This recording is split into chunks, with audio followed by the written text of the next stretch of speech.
goes, 'cause I don't know my limits. My mind just tells me I'm gonna make it just fine. So show me what you got, show me what you got, show me what you got, show me what you got. 'Cause I don't know my limits. My mind just tells me I'm gonna make it just fine. So show me what you got, show me what you got, show me what you got, show me what you got.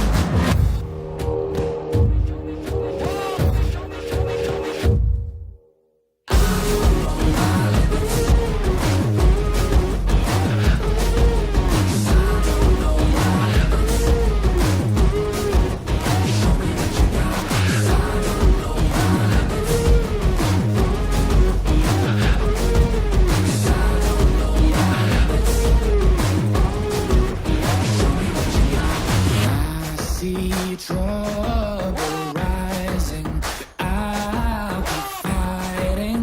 Even when my body aches, I know I gotta keep pushing higher. Climbing mountains, hear the voices shouting. Take no prisoners, I know, 'cause I feel it in my bones. I don't know my limits, my mind just tells me I'm gonna make it just fine. So show me what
left to go. It's to the Sunshine State that we head to close out the 2023 IMSA Esports Global Championship. And welcome along to Countdown to Green as we land at Sebring to kick things off. It's going to be an exciting month of December with $25,000 on the line. My name is Arjuna Kankipati. Delighted to join your company here on the iRacing Esports Network and on IMSA TV. Joined alongside by Lewis McLeod as well as by Greg Creamer. And Lewis, Sebring for the very first time. We've seen plenty of racing here before.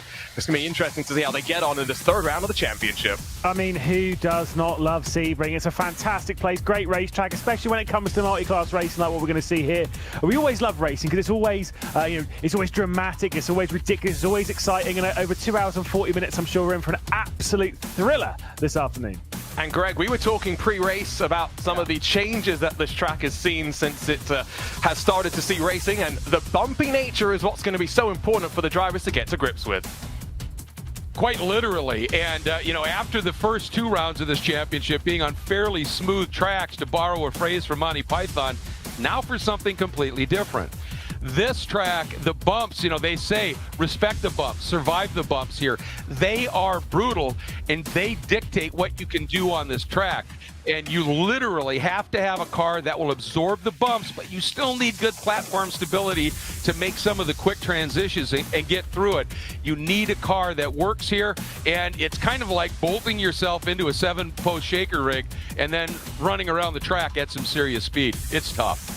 It's a track that's used by many to test their cars before they go racing for endurance racing, and we're looking forward to seeing 2 hours and 40 minutes how we'll test our drivers. Let's go back in time though. A couple of weeks ago, round 2 in upstate New York, and one of the few races with warm track temperatures, and it was interesting right off from the drop of the green flag. The BMW M Team BS competition would get us underway at Watkins Glen as we would dive down through the 90, but as the GTPs had a relatively tidy start, it was less uniform in the GTDs. A couple of 3-wide situations, and as the Grid and Go and Pure Sims cars tangled slightly further up, it caused a bit of a chain reaction, and as Dor and the Team 75 Bernard by SimRC machines ran their way through the opening corner, plenty of drama there.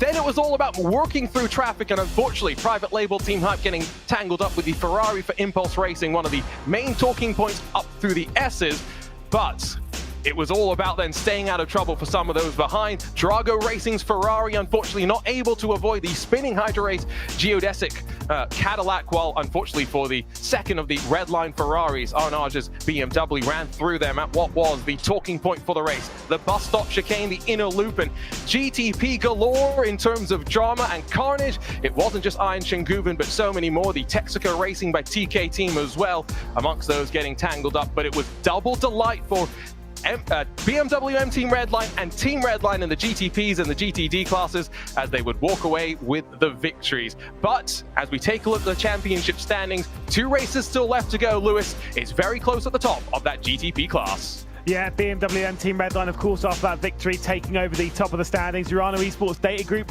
they're within reach, and we know what they're like in the GTP category. And to be perfectly honest, do not rule anyone out. Certainly not in this first column over the left-hand side. Couple of good rounds at such a short season. I'm sure these teams are fairly due their own set of drama. The likes of BRS Commander, yeah, there might be some struggles here for the Porsche, but to be fair, they have looked fairly fast in practice. And they found ways on strategy often to bring themselves back into the mix. Let's talk about the GTDs as well, because this is where we have slightly more in terms of the class size, and it's even closer at the front, where both of the teams that have grabbed a victory so far this season, Greg, find themselves split by just 12 points. Yeah, the interesting thing there is the fact that they both had a win and both had a second. The difference in the points then comes from qualifying, and so that's how you can actually make up some ground here. The Mercedes, historically in real-world racing, really good at Sebring because of the reasons I talked about before. They have an opportunity here. Both the Team Art and the AMG Urano team have an opportunity here to close things up. And you look at the gap then through the rest of the field, you see some of the new drivers as well. Least Esports marked down on the scoring pylon there, who join us as the first GTD wildcard invitational for today. So many strong teams, including the Mercedes, AMG, Williams Esports teams that have struggled to fire off in the opening 2 rounds of this season. And it is going to be the Sunshine State that takes plenty of center stage for the month of December. First here, of course, at Sebring, but then as we roll our way over to Daytona, it's going to be a lot of fun. We've talked about how bumpy this track is, but Greg, what are we looking for as we get ready to go for round number 3?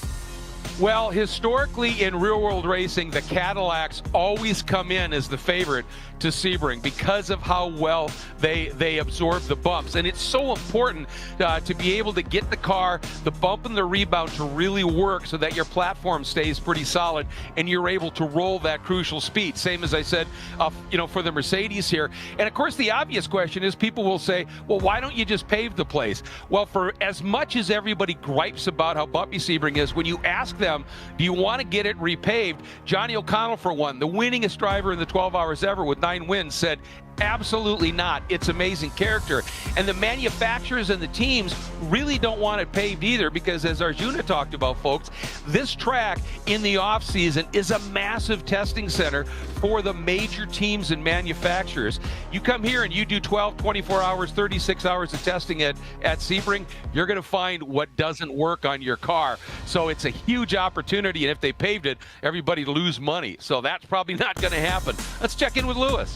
Yeah, do you know what? I don't think drivers listened to my Michelin keys of the race back in Watkins Glen. One of those was about not missing the bus. Yeah, of course, that was more in relation to the bus stop. So many drivers, particularly in the GTP category, fell foul of it. They must listen. They must heed the instructions of our Michelin keys to the race coming into this one to make sure that they're coming out on top. A lot of drama back there. What are we going to get here, Arjuna? I think people just didn't want to listen to you, Lewis, at the end of the day. I think what I'm expecting to see is a bit more of an equalization. At Watkins Glen, we raced in the virtual summer. It was a big discrepancy between qualifying conditions and race conditions that saw the Ferraris dominate in qualifying, and Team Redline took full advantage. Just an example, Mercedes Apex Racing Team working their way from the back. A heroic drive, something they will be hoping not to do here today, given that it's going to be quite treacherous dealing with the bumpy confines at the end of the day of the Sebring International Raceway, because this is an old school track, Greg. There is no margin for error at most corners on the track. Yeah, absolutely, and that's where these bumps come in and make an even bigger factor, because if you get offline, especially in 17 and in turn 1, there's a line through there where the bumps are at their most minimal. If you get forced offline, if you overshoot it a little bit, suddenly you're off and the bumps can get significantly more aggravated, and that can pitch the car and thus pitch you off track. And there are lots of spots here, Arjuna, where the walls are pretty close. It's been a lot of fun as well. We've talked a lot about the GTPs this season and how they're going to deal with the struggle of suspension and making sure they have a stable aero platform. What is GTP though? Let's find out a little bit more about this wonderful prototype class. The 2023 IMSA WeatherTech Sports Car Championship marks the dawn of a new era for its premier prototype class, GTP. Your dream machine is now a reality in the form of Acura, BMW, Cadillac, and Porsche. These automotive giants have taken on this challenge to compete in what IMSA calls the Grand Touring Prototype class, meaning this machine can now compete here at home on US soil and across the pond in France, providing legendary team owners like Roger Penske and Chip Ganassi the opportunity to not only win the classic endurance races at Daytona and Sebring, but also challenge for the overall victory at Le Mans. The new car is mating the traditional internal combustion engine with electrification. The single-source hybrid powertrain will feature exceptional technology, relying on batteries that store and redeploy the energy generated during the race. This produces a combined energy output close to 700 horsepower and propels the cars to speed approaching 200 miles per hour. The vision and future of sports car racing that has been on the drawing board is now a reality in 2023. And all 4 of those GTPs available on iRacing as we make our way to the former airfield, the Sebring International Raceway. 17 turns. We'll question those corner numbers, though, at the end of the day. So many iconic moments. And Lewis, what are we talking about in terms of passing opportunities? I mean, there's so many rounds here. Of course, you can know that run into turn 1. You can actually do it around the outside through there, especially with a little bit in traffic. Turn 7, down into the hairpin. If you're brave up in Cunningham, Collier, that kind of section, that's where you're going to navigate traffic. You can definitely do it into T10. And of course, that run down into the legendary Sunset turn at turn 17. The corner with a million different lines, because each time you take it, it's going to be something different. But let's find out exactly how Tommy Milner took it in a lap around the Sebring International Raceway. Hey everyone, Tommy Milner, driver for Corvette Racing and co-owner of private label Team Hype. I want to take you guys for a lap around Sebring International Raceway. Coming to turn 17. Nice and bumpy here through 17. Bumpy's part of the racetrack, really. On the front straightaway now, coming to turn 1, a really, really fast left-hander. A lot of fun on these GTP cars. Just down one gear, trying to get the car as close as you can to the wall at the end, on the apex there, using all the road at the exit. Setting up for 3 now. Kind of open on the entry, but got to pinch it pretty hard for 4. Through 5 now, driving down to 7, trying to get the power as early as you can. Really first good braking opportunity, or passing opportunity in the turn 7 here.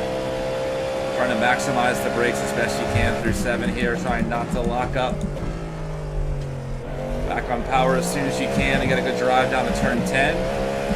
Got this long, kind of winding straightaway here. A little awkward sometimes in GTs, but not too bad. Good passing opportunity here.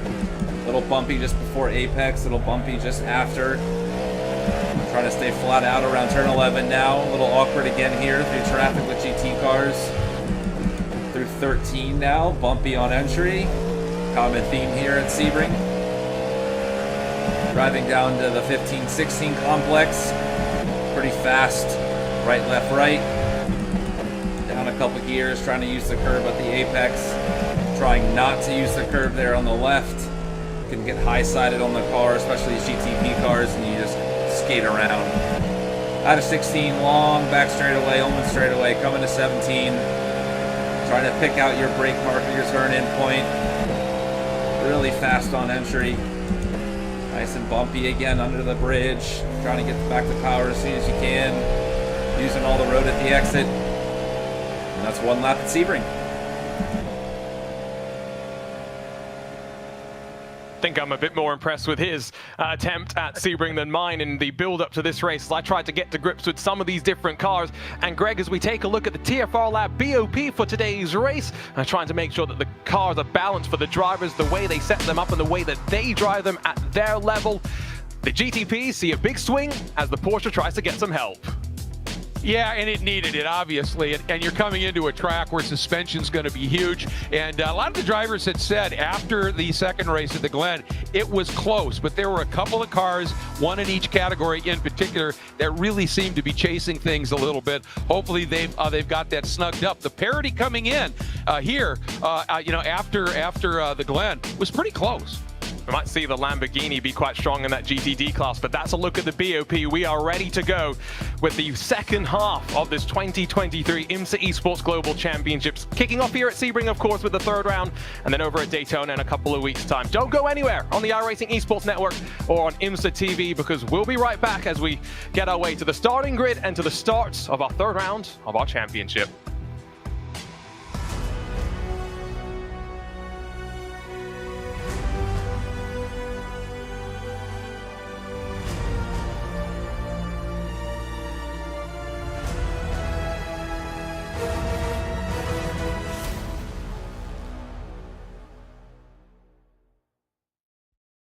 Racing isn't easy, but experiencing it is.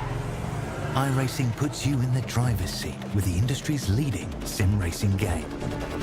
Drive on laser scan replicas of the greatest racing circuits from around the world. Go head-to-head against other drivers chosen by skill-based matchmaking to ensure competitive racing at every level.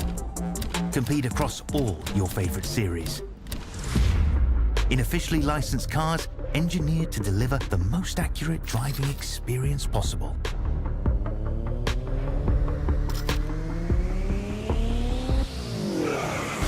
Join a race or host your own with players from across the globe. Race against the computer or in a league with friends. Feel the thrill behind the wheel. Visit iRacing.com.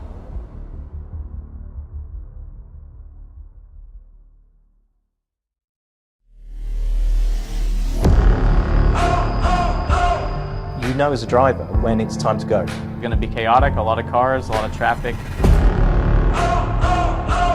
It's been a gunfight every single weekend of you don't know who to watch. These are the moments that define us. Do we run, do we rise? We're taking everything we feel and blowing through the ceiling. Oh, oh, oh. This is the story they remember. No peace, no surrender. You can't kill a legend. Legends never die. Oh, oh,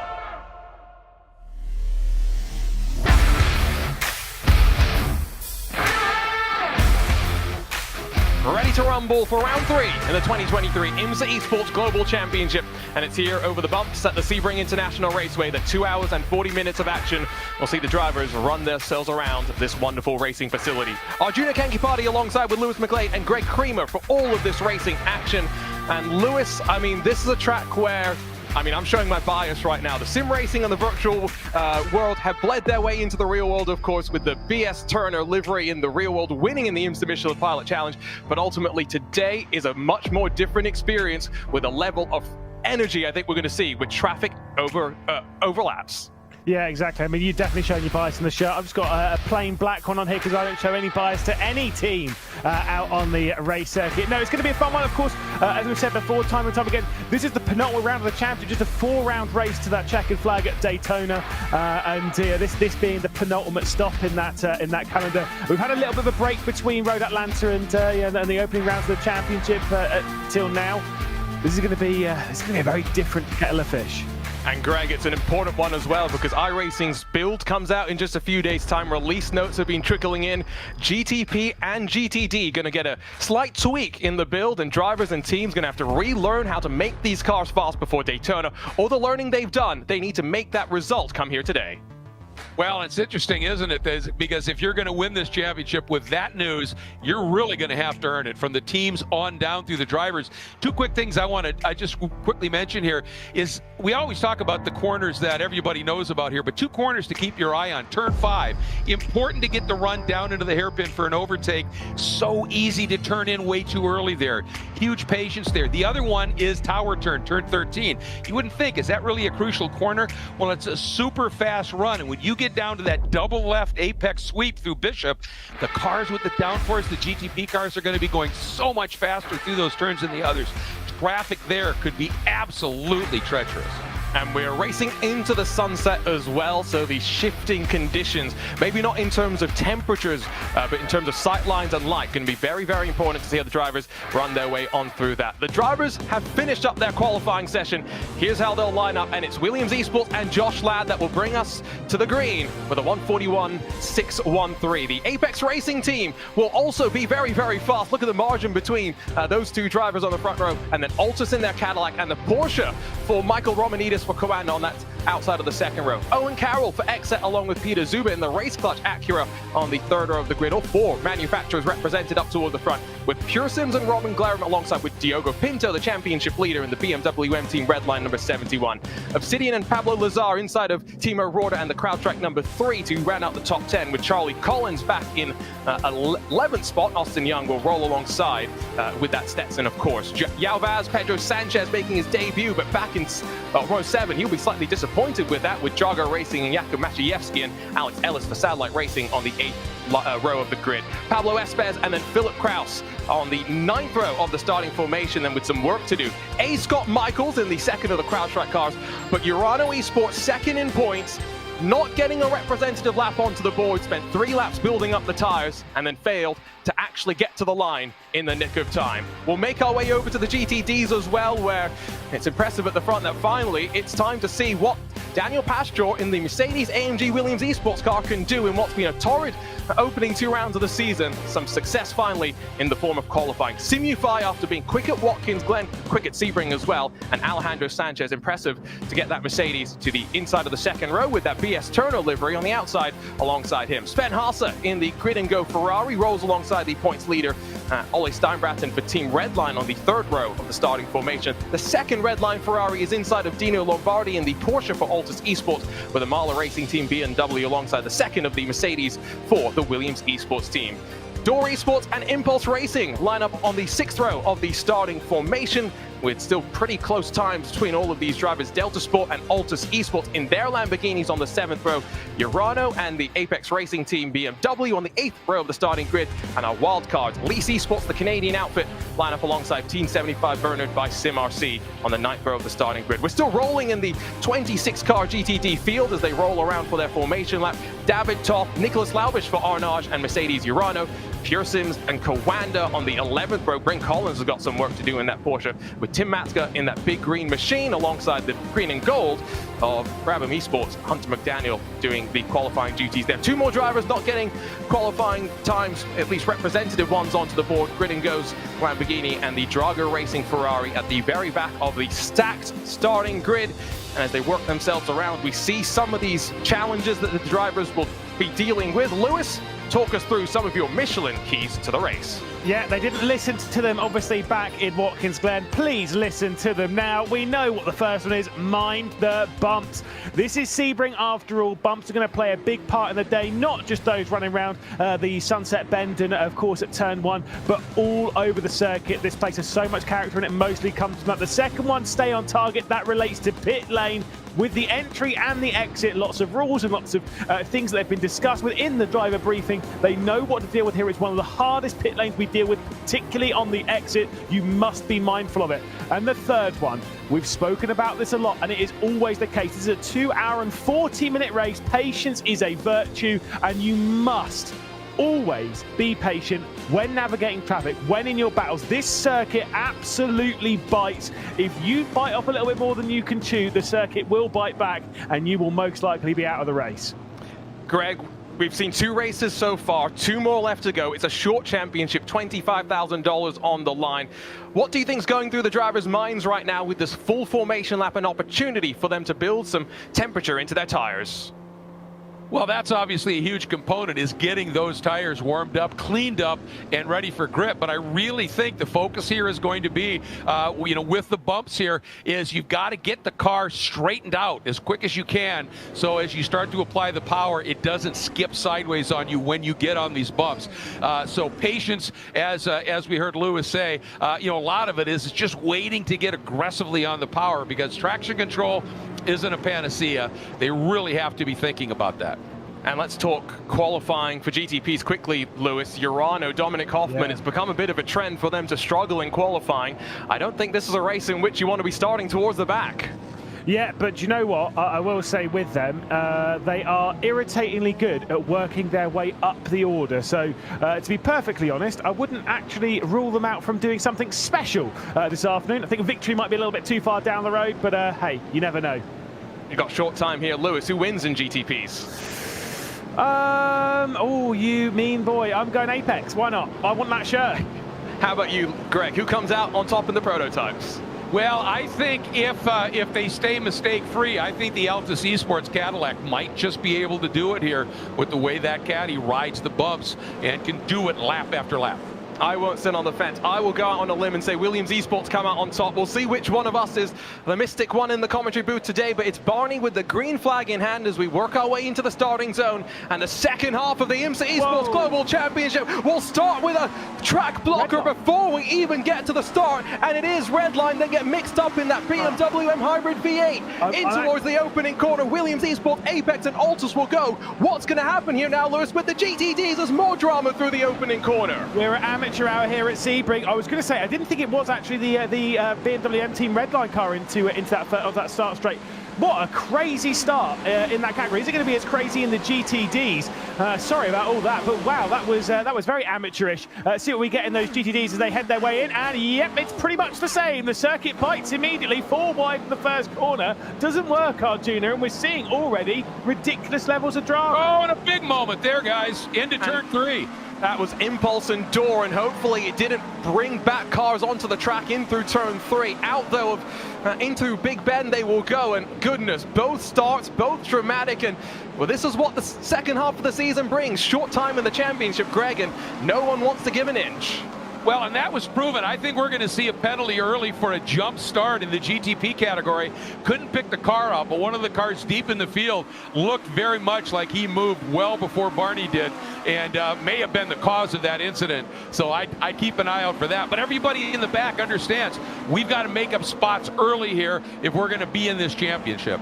So race control will have to take a look at that start. The field is left in control of the starter, and so maybe some miscommunication there. And we'll find out exactly what race control has got to figure out from all of that. Back over to the GTDs, where the Mercedes-AMG Williams Esports camp able to hold on to their lead. Double delight, by the way, in qualifying for them. Able to start up towards the front. Still being hounded by Alejandro Sanchez, who has gotten up past, of course, Simufy, who were turned around at the opening corner. End of the opening lap, though, Lewis. It's Williams, Apex, and Altus at the front of the GTPs. Yeah, again, that was really poor from both categories. Got to say, Pedro Sanchez Albert was the one that was jumping the start in the BMW M Team BS competition car in the GTP category.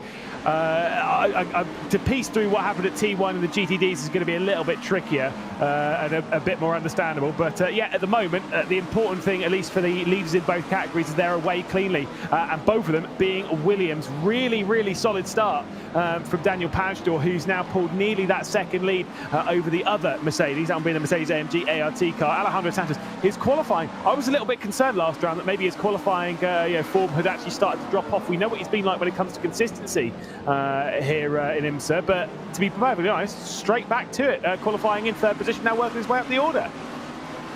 BMW M Team Redline, by the way, have had to bring their car down to pit lane, as have 4 other prototypes. 4 GTDs as well find themselves trying to get some repairs. Plenty of chaos in the opening stages. Fuel mileage, though, one thing with cool conditions, you do tend to eat up a bit more fuel. You're able to be on the power just a little bit more. I was talking with some of the drivers before the race, and Greg, it's not too difficult in these GTD machines. You'll have 2 long stints, 1 shorter stint. The question is really, how do you want to divvy it up between your 2 drivers? Well, absolutely, and obviously the normal plan is, if you've got one that is just, even if he's just a tick, but consistently a little quicker, you'd have him in for the final 2 stints. So we'll see how that plays out, because you want your fast guy in the car. Now, if you're back in the pack a little bit, you might want that fast guy in a little earlier to try and work his way up through the field. But one of the things that we really have to keep an eye on here, and you were alluding to it, I think, Arjuna, with getting temp in the tires, is it's not just the bumps here. This is one of those places that has just, it seems like, thousands of surface changes. Some of that is what creates some of the bumps, but there's very different grip. Go Efficient is a big lunge there. That was from third, I think, and went way wide. Opened that up, lost a spot. But if your tires aren't there and you're not anticipating those pavement changes, you can have moments like we just saw right there. Yeah, that was the grid and go Ferrari getting straddled on the curb and just losing out slightly, and able to hold on to it, fortunately, albeit with a slight loss of position, dropping behind Rainer Talvar in the BS Turner, the BMW M4 GT3 machine. These drivers back across the line. Now, probably will take us 3 or so laps before we get any sort of traffic overlaps between the 2 classes. We check back in with the GTPs, the 4th place car, Michael Romanidis, that number 92, with Owen Carroll directly behind.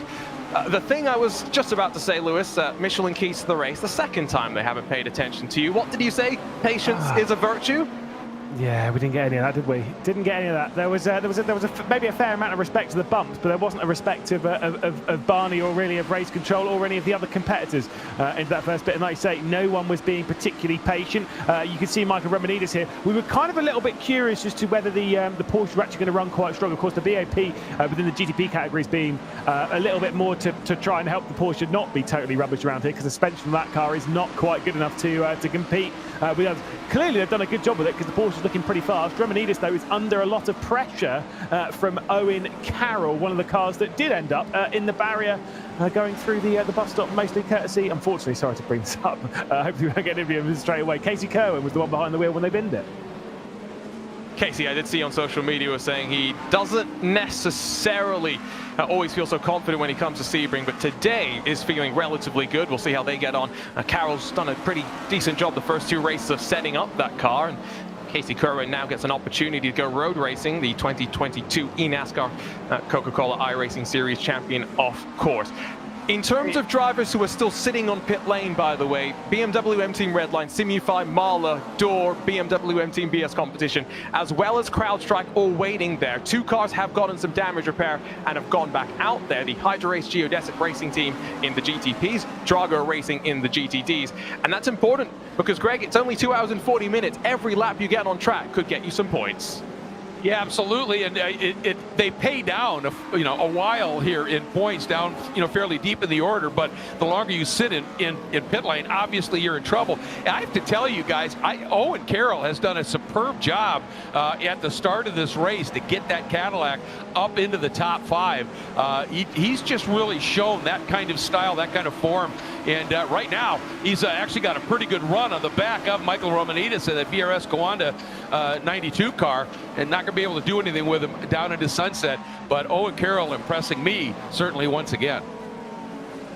He's trying to hunt down Michael Romanides, stepping in for Ian Guven today. The Porsche Kawanda team just finishing up from the Night of Champions yesterday, the annual celebration of all things Porsche Motorsports, and Jordan Caruso was there picking up his 2023 Porsche Tag Heuer Esports Super Cup Championship, and had to drive over to the Kawanda Esports Hub to race in this one. They got there just a handful of hours ago.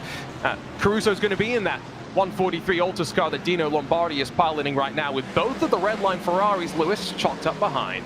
Yeah, of course, there can be a little bit of teamwork here from both those. It's Ollie Steinbratton behind the wheel of the 170, the 171 by Florian Abigra at the moment. Of course, they can piece their way through this fairly comfortably with the pair of them, but I think the big concern at the moment is the gap that's appeared right ahead of Dino Lombardi, because it is quite a large one up to Sven Haas in the Virtual Coach GT by Grid and Go. It's kind of sat there, the gap's opened up to, yes, over a second.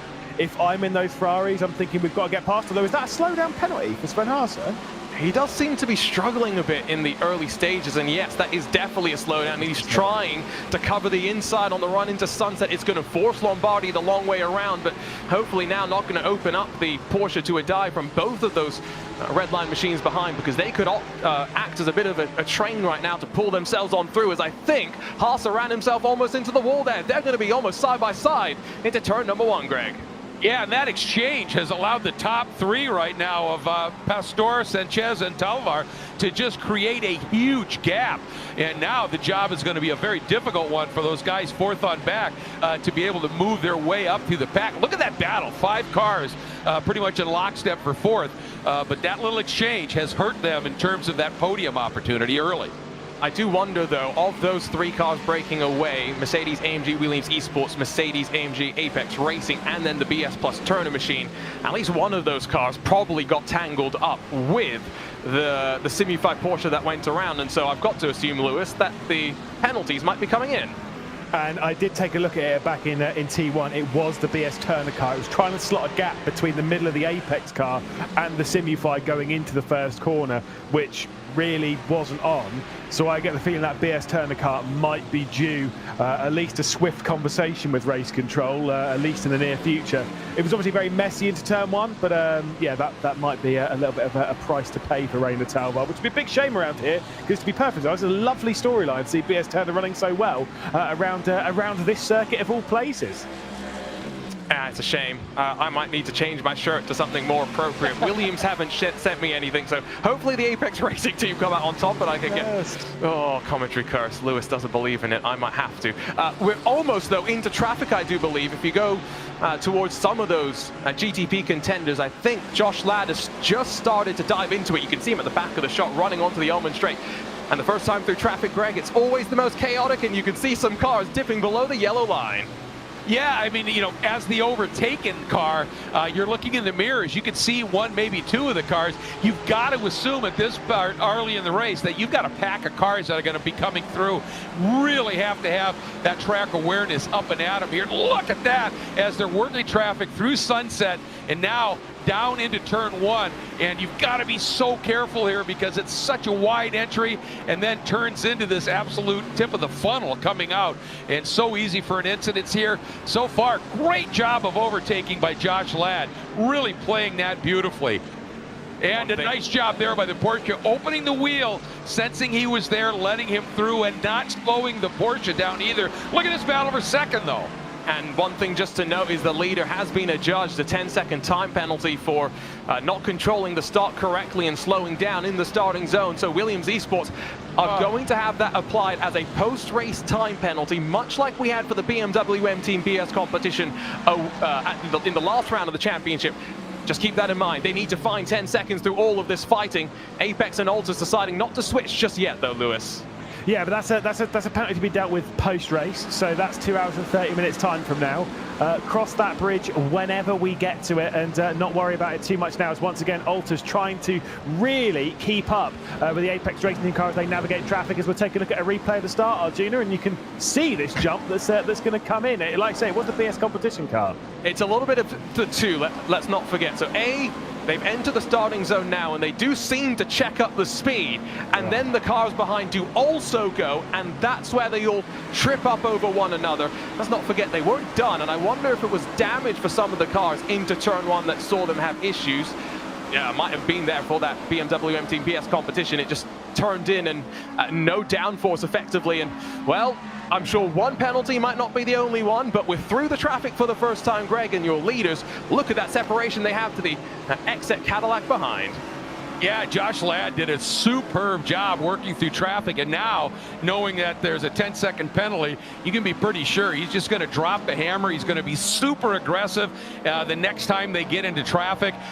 He just simply has to be, and that Apex Racing team and Altus Esports doing a nice battle right here for the second spot. They've got a big chunk of room back to the XZ Cadillac, who is now up into fourth. So again, Owen Carroll doing a nice job and trying to run this down. One thing about that start, guys, for GTP, it really frustrates me because everybody knows that front straight, it's concrete walls on either side of it. Sure, you can fit 5 cars wide, but 5.5 cars wide is a massive wreck. And to not honor that, you know, we talk about respect the bumps, maybe respect the walls a little bit here, guys. Again, there's not much runoff to speak of. You can see the grass and the gravel, which of course on iRacing has gone through its fair share of updates in the last year or so to change how it all handles, and drivers kicking up a little bit of that gravel out of Tower Corner, one of the places that Greg called out and Lewis called out as well as being so important, A, for traffic, but also for just getting good runs in battles. Let's take a look though, not just at the GTP start, at the GTD start, and focus on the orange Porsche. That's going to be alongside with the Mercedes Apex Racing Team car. I see BS Turner tucked in behind, and BS Turner leaning on the Simu5 Porsche, Lewis. Yeah, like I said, they were going for a gap which really wasn't there. There was more drama behind, but honestly, I don't know where to even start with all that grid and go, working their way through. You can see the Impulse and the Dur coming over. Of course, the Marlin car getting taken out and all that. The drama for that, it started at turn one, just took us all the way down the corner. Just looking backwards though, back into live pictures from 5th position in the GTD category. Of course, we did miss the move in GTP, so XZ, as Greg was saying, is now into that 4th position, and they've actually pulled out quite a comfortable margin, has Owen Carroll over the VRS Commander 92 as we stare backwards towards these two menacing red lines. No way for them to make a move just yet, but to be fair, do you reckon they'll be playing a fuel game this early, Arjuna?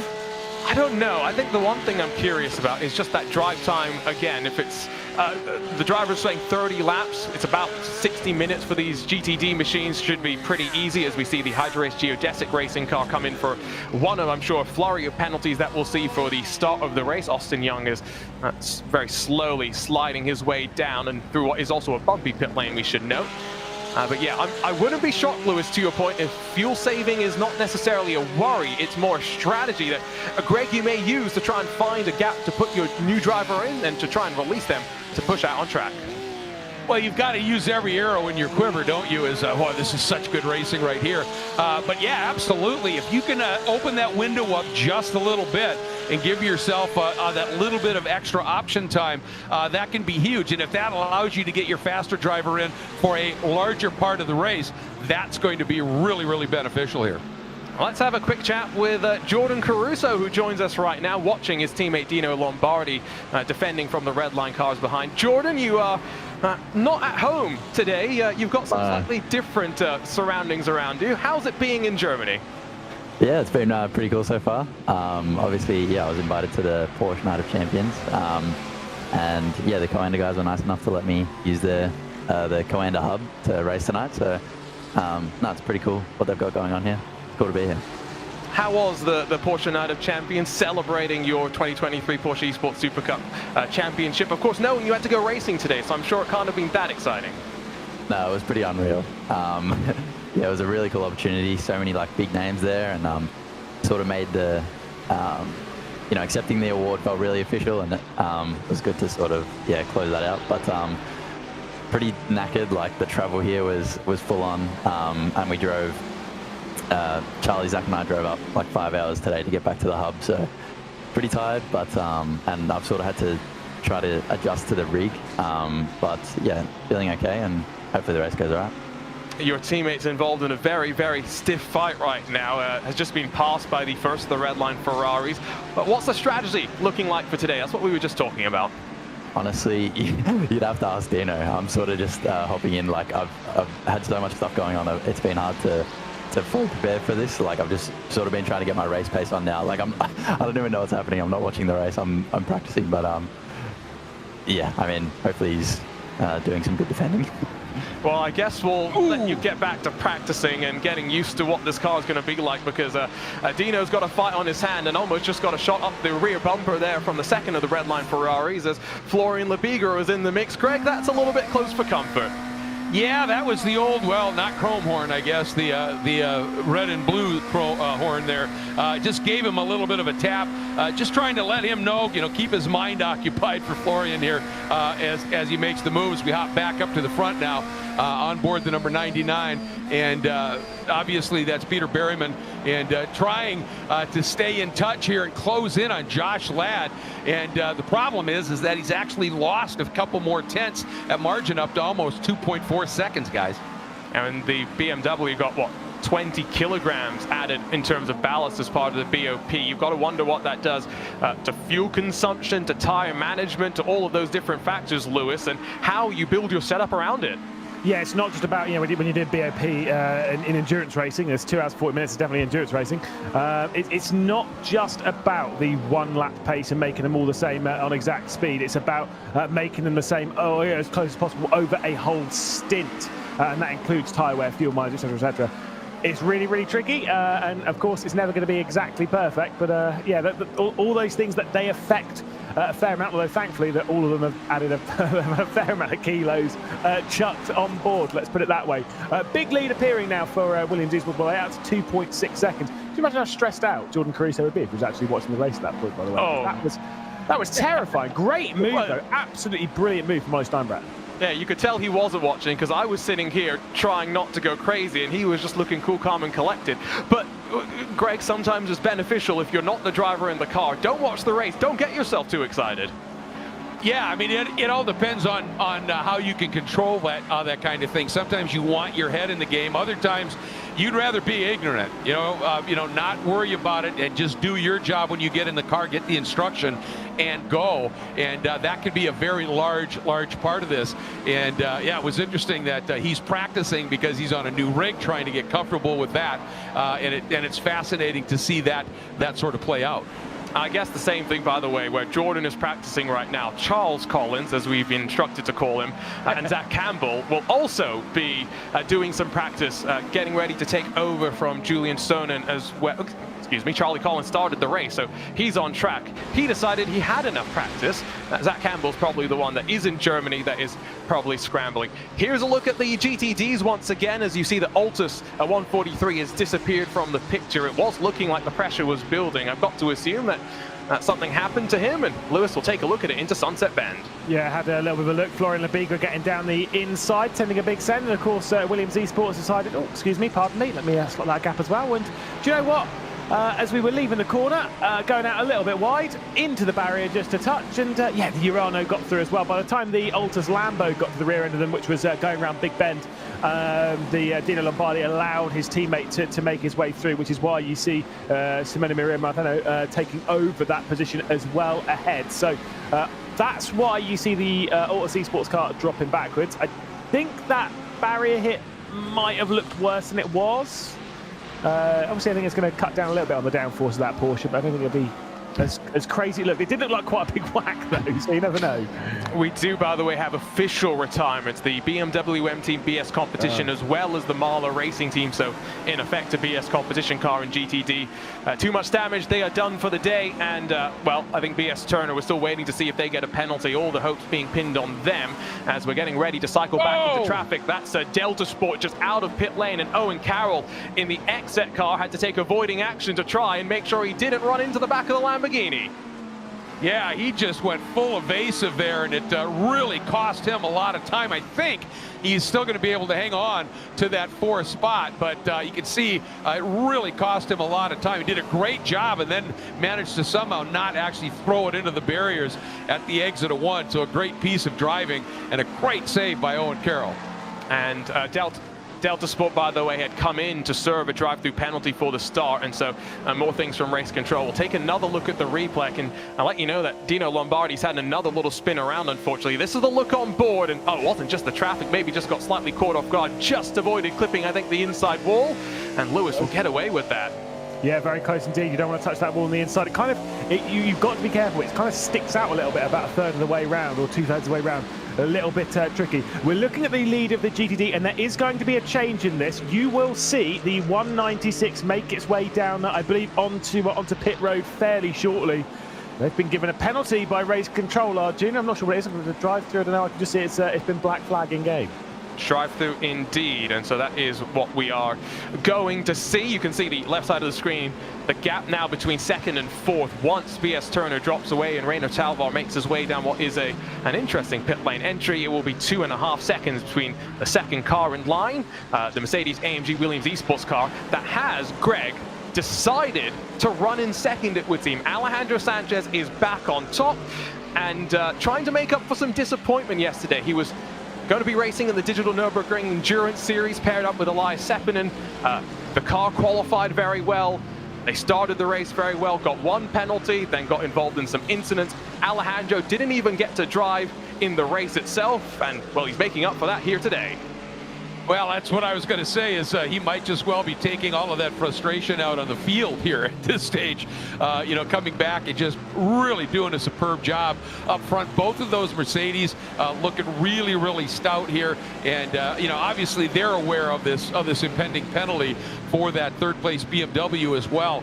And they're just, you know, doing a beautiful job. And once again, you just watch them when they're up on the curbs and on the bumps through here. That Mercedes platform works just, you know, really extraordinarily well. And, you know, I wanted to go back to that big moment for Owen Carroll. With that ruling by race control that drivers coming out of the pits have the right to that outside lane, I wonder if he adjusted to that just a little bit too much when he saw that car flash in front of him. Sometimes as well, depends on what setup you have. I assume that Owen has got triple screens around him, and so maybe it was just a flick in the corner of his eye that he would have seen. Look at Daniel Pashto, for example, has got the triple screens that wrap around him. They're curved monitors as well, and so it really gets you into the experience. And there's BS Turner off to the pit lane, as Lewis was expecting, and it is probably going to be a 22 or so second delta for them. I believe it's going to drop them effectively to the outside of the top 20 then, Lewis. Yeah, maybe around where Brabham Esports, as you can see, Maniti working their way through on the start finish. Just down the end of pit lane, it is quite a short one as you come out and under the bridge. Seeing plenty of these prototypes working their way through. Oof, big move from the inside there. I think it's the Impulse car that's struggling a little bit without the front on the Ferrari there, the 296. So. Obviously dealing with that damage from the early portion of the race, not wanting to come into pit lane to have that one several ways. To be perfectly honest, if you've got that kind of damage on the car, I'd want to head straight into the pit lane and get that as repaired as possible, because this is a circuit you do need quite a bit more downforce around here than you expect, as Drago Racing looking down the inside of race clutch. It's an Acura on Acura battle as the Lamborghini and the Ferrari behind fight as well. You can see that Simona Miramarceno took full advantage of that opportunity to get past Team Redline's second Ferrari. These traffic interactions are where these opportunities arise, and Premysław Lemonek, the 2023 Turn Racing Grand Prix Series champion here on iRacing in that Dallara IRO1, missed the first 2 rounds of our championship because he was focusing on that effort. But you could look at his face. The only disappointment is right now, Greg, he has become known for a meme. When he comes across the line to win a race, he'll look directly into the camera and give us a thumbs up. I love it. Why not? I mean, that's, that's celebrating to the E-world, isn't it? And, that's absolutely awesome. He's doing a really nice job right now, sitting in that 8th spot, working this traffic. And, one of the things I can't wait to see is when we can get an onboard of the prototypes coming out of tower and he's diving down to the inside once again. And that's what I was talking about. And what was really crucial there was Romanides did not open the wheel up. He knew if he opened up, he was going to slip over to where those bumps are much more draconian. And it really checked up that move there. So a nice job. But I'm sorry, I was talking, of course, about Zuba. But it was a really nice job for him in a really clean defense. Race clutch. I was going to say, I think Arjuna's winning celebration will be a double dab, surely. Double dab? It's where you dab on like both sides. You go dab, dab. You go left, right, bam, bam. Is that a Fortnite thing? Is that what the kids are doing these days? I have no idea. Yeah, I know. Play Fortnite. How dare you? Well, I mean, you're Zach Sweeney's commentary father, so I mean, you never know. You never know. The thing that interests me about what we see with Peter Zuba's setup right now, he's not wearing his headphones. He's just got them around his neck, and the microphone is just shoved. I wonder if he's actually hearing any sort of engine audio right now. I'd assume he's got in-ears, because I was watching this with like the Commander boys when we were in Sweden. They've got like in-ears that go over the headset, and I kind of wonder if that's what's happened here. Although the idea of driving, even if you do have that, I mean, why would you drive like that? That just looks uncomfortable. I don't get it. The weird things people will do in sim racing. You do note, by the way, they run a little bit wide on the exit in towards that penultimate corner. They're allowed to do so. They don't pick up an off track here on iRacing if you're familiar with the incident system. And so that is not somewhere where track limits are an issue. It is through turn 1 as well as turn 4 where track limits are an issue instead. That sunset bend is self-correcting in terms of track limits, I find that, Greg, especially because you've got that wall on the outside that greets you rather quickly.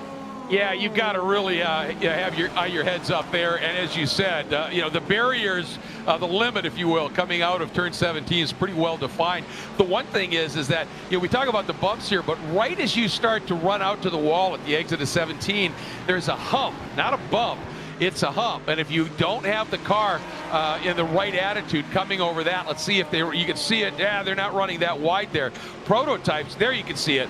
The prototypes, they get up on that really furiously with all that downforce, but it's really easy to have that pitch you off as well. So you've got to be on top of your game here. Great battle here for this 7th spot in the GTD category right now with Marceno and La Verge really duking it out here. And I'll tell you what, those Lamborghinis, even though they didn't qualify well, they're moving up through the pack. I mean, Tim Matzke is up 14 spots in the number 178 for Manti Racing.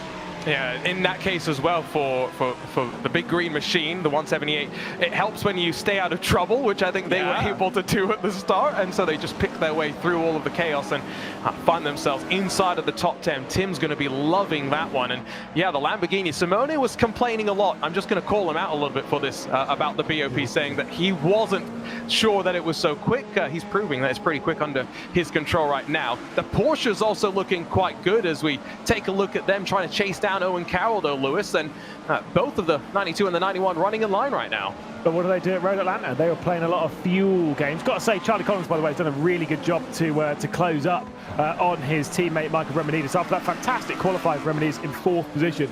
Charlie Collins, realistically, the one we would expect as being the lead between the pair of them. Of course, couldn't make the last round of Watkins Glen, courtesy of, let's call it, issues.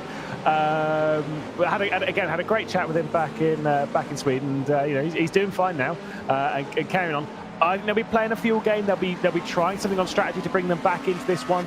Maybe trying to shave out a pit stop. Not sure if that's possible for them around here. I expect Remenides was going to jump out of the way. Like I was going to think they were going to switch.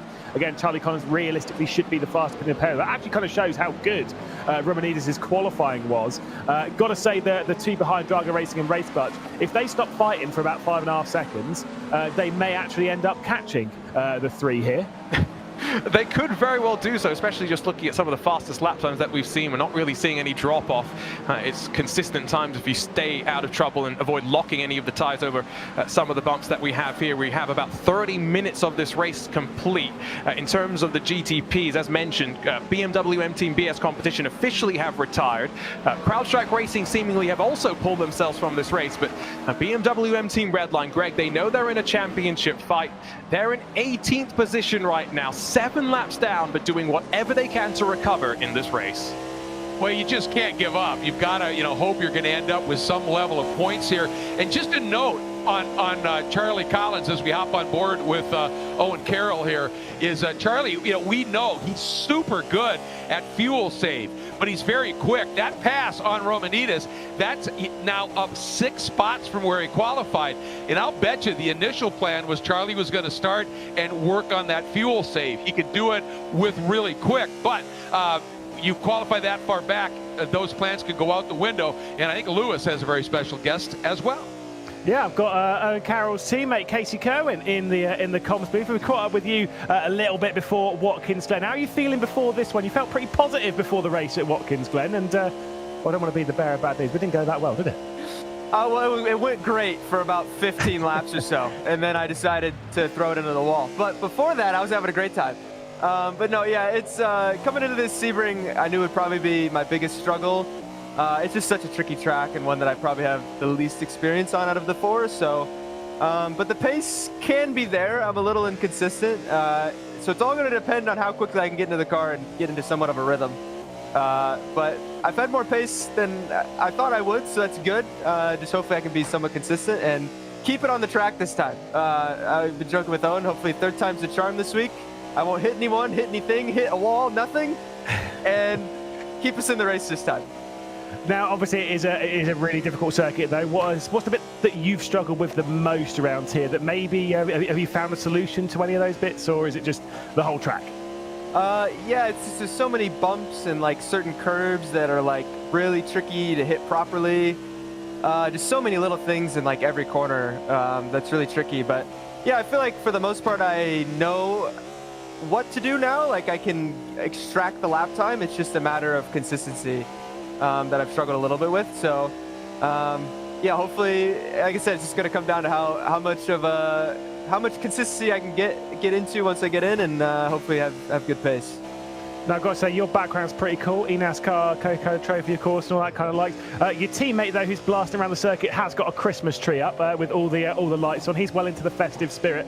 Are you kind of feeling any pressure kind of sat there watching him being attacked by these 2 VRS Coanders, or are you kind of thinking maybe this is a strategic thing, they saving fuel? What's going through your head right now? They definitely look rapid, that's for sure, but Owen knows what he's doing. He's incredibly good at this, at going at a high rate of speed and saving a lot of fuel. So that's how he got us in a really good position at Watkins. So yeah, hopefully we'll see how the strategy works out. It all kind of goes up and down on the pit stops and pit stop times anyway throughout the whole race. But yeah, the Coanda guys look really quick right now. So yeah, hopefully we can hold them off. If not, stay close, and yeah, hopefully we have a good fuel number for the pit stops to put us in good position for the rest of the stints to finish the race strong. Well, whilst your teammate is under a lot of pressure, I'm sure you want to go back to have a chat. We'll let you go and maybe catch up with you a little bit later on in the race, Casey. Cheers for joining us. Yeah, thanks, man. Appreciate it. There we go, Arjuna. That's I say, lovely, interesting chat with Casey Kerwin. Hopefully this round does go slightly better. I thought it almost might have been a bit of a jinx, him jumping in and having a little chat with us before jumping in at Watkins Glen. And at Road Atlanta, to be fair. I was going to say, it wasn't just that occasion. Hopefully it's not 3 for 3, otherwise he is going to refuse to come and talk to us. Maybe the thing is, he talked to Greg the first 2 rounds. He might be thinking Lewis is the lucky charm. We checked back in with the GTDs. I've noted a couple more things from race control. BS Turner, we mentioned they got their drive-through penalty and came on down. Has been another penalty in the GTP since then for the number 96, the Obsidian Racing Porsche 963 that has just been served. And importantly, Greg, that was for contact with Urano's number 90.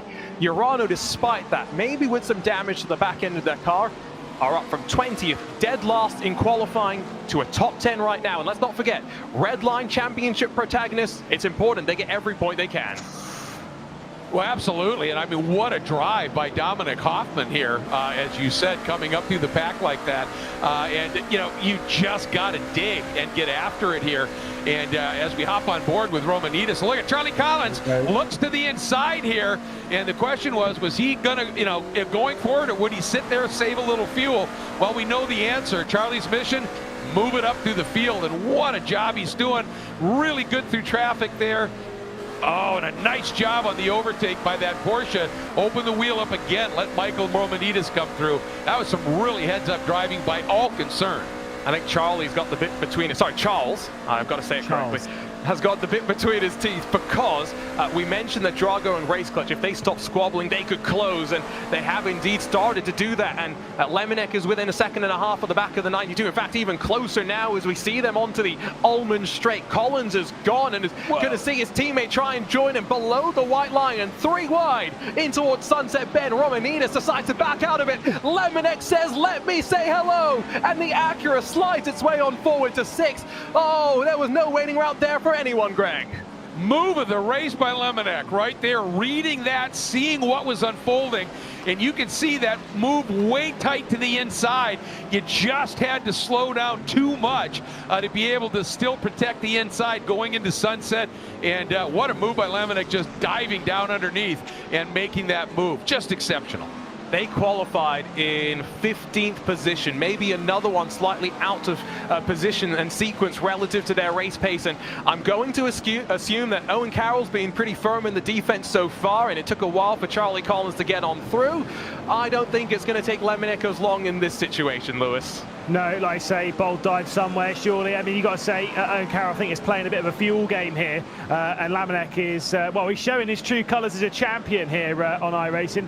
Absolutely incredible move. Just so bold and brave to have thrown that one in there. It's just about when the next opportunity is. I'm pretty sure coming back onto the Ulmann straight, if he's got any boost available and stuff, he might dump some of it to try and clear Owen Carroll fairly soon. Getting delayed a little bit by the Pure Sims there as we run our way down towards Bishop. It's too much of a tight corner to go for a move here, but it is Lemonek behind the wheel, taking a lot of the curb. He might try going around all the way around the outside. Here he is, Lemonek, but it's got to be going out of Le Mans and out to the Ulmann straight, Arjuna. He's got to have to recognize that Arnage is in front, and he'll go onto the grass. I was scared he was going to do that. It's a pass in the grass, but it's not done because that checked up his momentum slightly.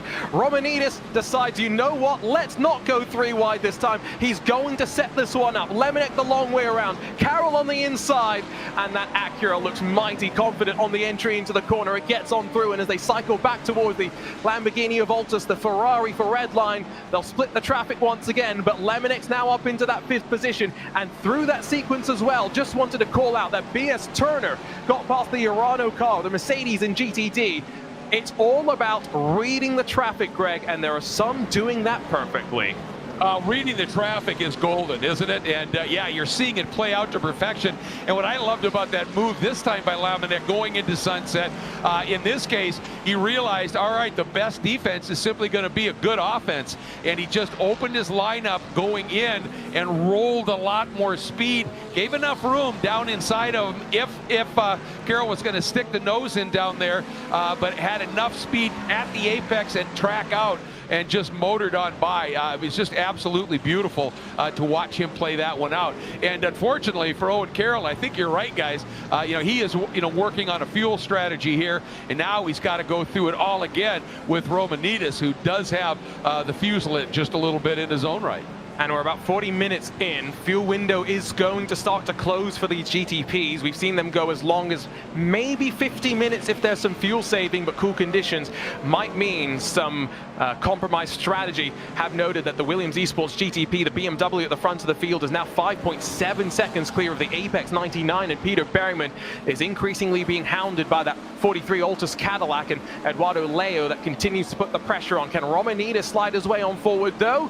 It's not going to be this time into the into Sunset. He thought about a late lunge. Already, Carroll 2 seconds back from the Drago Acura, Lewis. Yeah, like I say, maybe like Carroll's fuel savings a little bit more aggressive, but then again, a lot of it could just be mistakes and stuff, or you'd rather just traffic being in the wrong place for you to maximise on the fuel numbers. Watching them through the first corner, you can see how close they get to the outside. And to be fair, if you get like even closer, you see how close they get to that wall on the inside. It's so much fun, but just a very frustrating time for potentially Remedies. But you got to kind of take these moments and be like, look, if I can't get past, I'm going to save the fuel. I'm going to charge up my battery. I'm going to play these cards.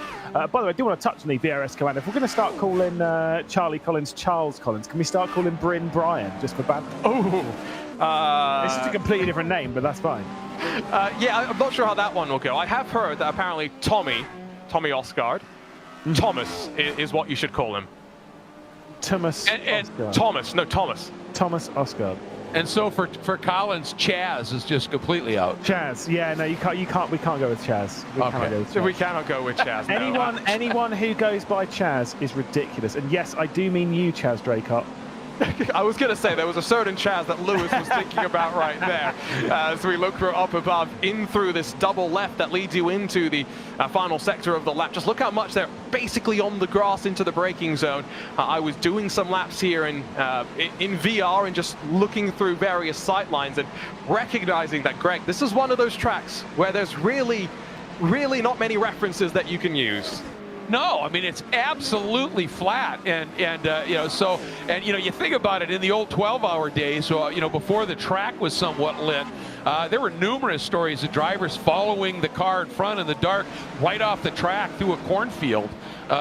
Because there are no reference points. It's so flat and featureless that, it's just laps. You've got to get out there, get laps in, and just pick out spots on the track. That's probably another reason why drivers don't want the track to be paved, because, maybe a reference point is a bump somewhere, and, you hit that, okay, now, that's my turning point or something, and that's part of the game of getting around here quick. And speaking of going around here quick, this battle for fourth, Ollie Steinbraten doing a really nice job. But I got to tell you, that Mercedes behind him of Alessandro Bico, the Mercedes-AMG Team Williams car, has lit the fire a little bit and is really closing it up. I am very, very happy to see that Williams Esports is back where we expect them to be, which is A, out of trouble, but B, up towards the front. We kind of laugh about that, but Lewis, I was looking at the points. The fact that both of them are outside of the top 20 when both of them finished, what was it, in the top 5 in last year's championships? I mean, come on. Yeah, I mean, look, we know, let's be honest, Williams have not exactly had the greatest run of things in 2023. Might have been a couple of issues where they've got themselves in trouble. But we know they're a fantastic team, they're a fast team, and here might come a move to the outside from the Williams, as you can see on the left-hand side there, Ollie Steinbraten taking a little bit of the defence, just trying to hang their way on. There's a tight little fight for position, and Alessandro Bico is trying to go for the move into tower, and it is going to be the move complete for Williams. That was, like I say, a nice tidy one, bit brave, bit bold, bit aggressive, but not great for a lap time, but hey, it was exciting. Luca Kita close from behind as well. Yeah, I was just going to say, guys, that I really think that Ferrari's tires are starting to go away. Yeah, you could just, you could just see it isn't pointing into the turns as well. It's just more and more work. And coming up now from behind, sitting in that 6th spot, closing it up, Luca Kita for AMG Esports Team Urano joining the mix as well. And these Mercedes are historically just great at Sebring, and it sure looks like it again, guys.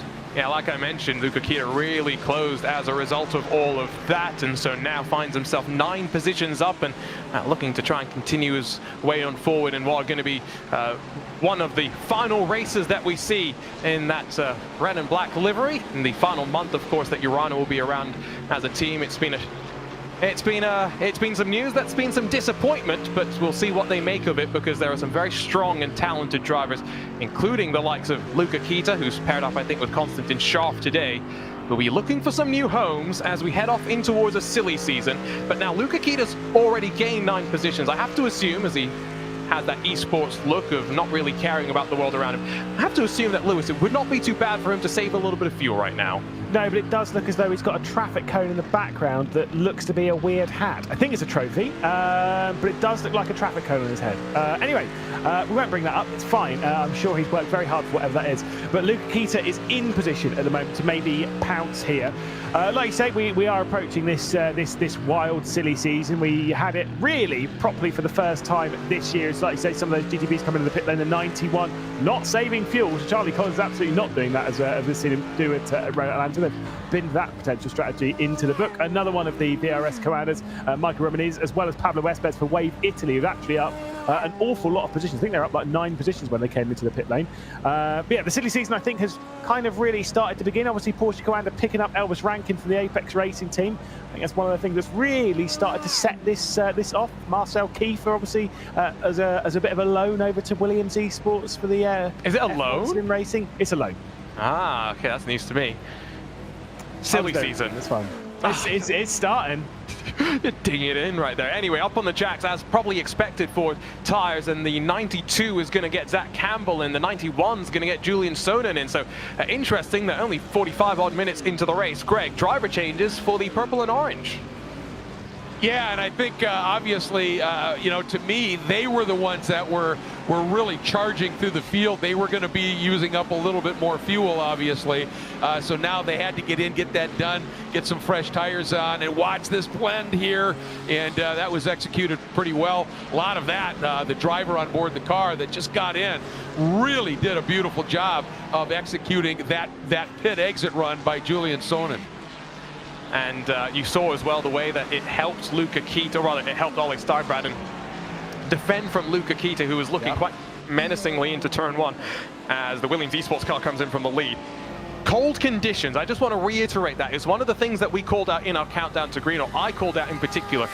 Watkins Glen, we went in the virtual summer to upstate New York. It was relatively warm track temperatures.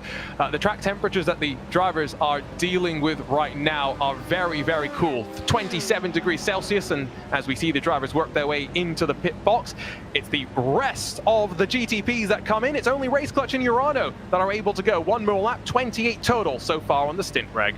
Yeah, and keep an eye on the stop for our leader, Josh Ladd, at the time coming in. Remember, they've got that 10-second penalty. He'd opened up a nice little margin, and it can be easily thrown away during the stop. And it looks like he might be staying on board, and that's really going to be important for them to nail this stop at this stage. And a huge amount of pressure right now for the 91 in the hands of Julian Sonnen. Is he going to be able to hang on here? That is a lapped car, the Hydrace Geodesic Racing Machine, with Austin Young behind the wheel, who will have a little bit less fuel, but probably will owe us a pit stop sooner rather than later. And so as the rest of the cars exit pit lane, the question is going to be, where does the 91 feed out in comparison, along with that 92 slightly further back in the queue. There's the exit Cadillac, so it's out in front, sorry Greg, of the number 91. No, yeah, what I was going to say is also keep in mind, you're talking about these cool conditions. They're coming out, their tires, even a worn set of tires that's hot for the first couple of laps is going to be quicker than those new sets of fresh tires, especially in these cool conditions. So that also plays a big part in this. There's pit stop differences to talk about as well, because I did see some short fills coming, so there might be some strategy intrigue as Race Clutch and Urano should be peeling off, and indeed into the pit lane they come. But Williams Esports, a 42.1 second stop, one of the longest stops in that cycle. Lewis, 35.1 seconds for Drago Racing, who are now net second out there on track. Yeah, obviously, you know, we do see this quite a bit going through the rounds, where it's one of the beautiful things in the GTP category. Strategies a bit all over the place. It's fantastic. You know, yes, they run for roughly 40 minutes, but sometimes the stints, you take a little bit more fuel on others, some stops, some less than others. At the moment, Williams, I guess, trying to take a load of their fuel dump early and then kind of pay the price. They are aware that they have that 10-second penalty post-race. They're well aware of it. Now it's about strategizing themselves to make sure that they have that gap later on. At the moment, Josh Ladd is doing an incredible job. He's had a really disappointing season in the British Formula 4 Esports Championship, which he was runner-up in 2022. But clearly that has not delayed him in any of the front over here, as, like you say, Race Clutch and Urano dropping down the order courtesy of their pit stop. Can we have a shout-out to Urano once more? Dom Hoffman, back of the grid in the GTP category, right up the order, and saving fuel doing so. Are you mad? How do Urana keep doing this? They've had to learn because they keep qualifying poorly. So they do keep qualifying poorly. It's a bit of a cause and an effect, in my opinion, or however you want to phrase that. But yes, they're back out in 9th position, and behind Zach Campbell in the second of the VRS Commander machines. CrowdStrike still out there, by the way. The sole surviving of the CrowdStrike Acuras, is yet to pit. Josh Ladd is only 2 seconds clear of the Drago racing cars. We check back in with the GTDs. Ole Steinbraten passed, of course, by Luca Kita, and only 10 minutes away from seeing them down and into pit box. Come back to you, Lewis, on the British Formula 4 Championship very quickly, since we're talking about these GTDs, because, well, Alejandro Sanchez, I mentioned yesterday, he was focused on the Digital Nürburgring Endurance Championship. Luke McEwen paired up with him, had a pretty busy week, all things considered. He did indeed win the championship. It was on Wednesday night. He won the championship by a grand total. Actually, I'll let Greg, how many points do you think Luke McEwen won the championship by? Oh boy, I wouldn't have a clue, guys. It was a donut. He won it by no points. Nil points. At the end of the season, him and Gordy March on exactly the same points. They had to go back to 5th places to get the tie back. We're taking a look at a replay as the Iran going around the outside. Ooh, yeah, that's why you don't want to do that at the first turn. That's and a brave. bit of a flash of the lights from the red line being like, okay, mate, don't do that again. And I think maybe what it's going to do now is set up a bit of a chance for Luca Kita to get past the championship leading Team Redline 170, and so it's on board with the Mercedes, Greg, and we'll see the look to the inside.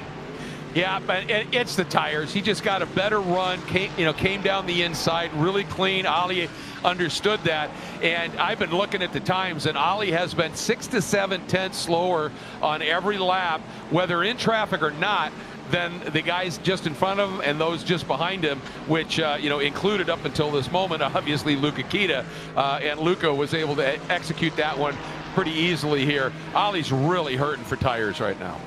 We'll see if that's going to be something as well, with the fact that you take tires and fuel at the same time. How are you going to play out the slightly shorter stop that you might have at one point in the race?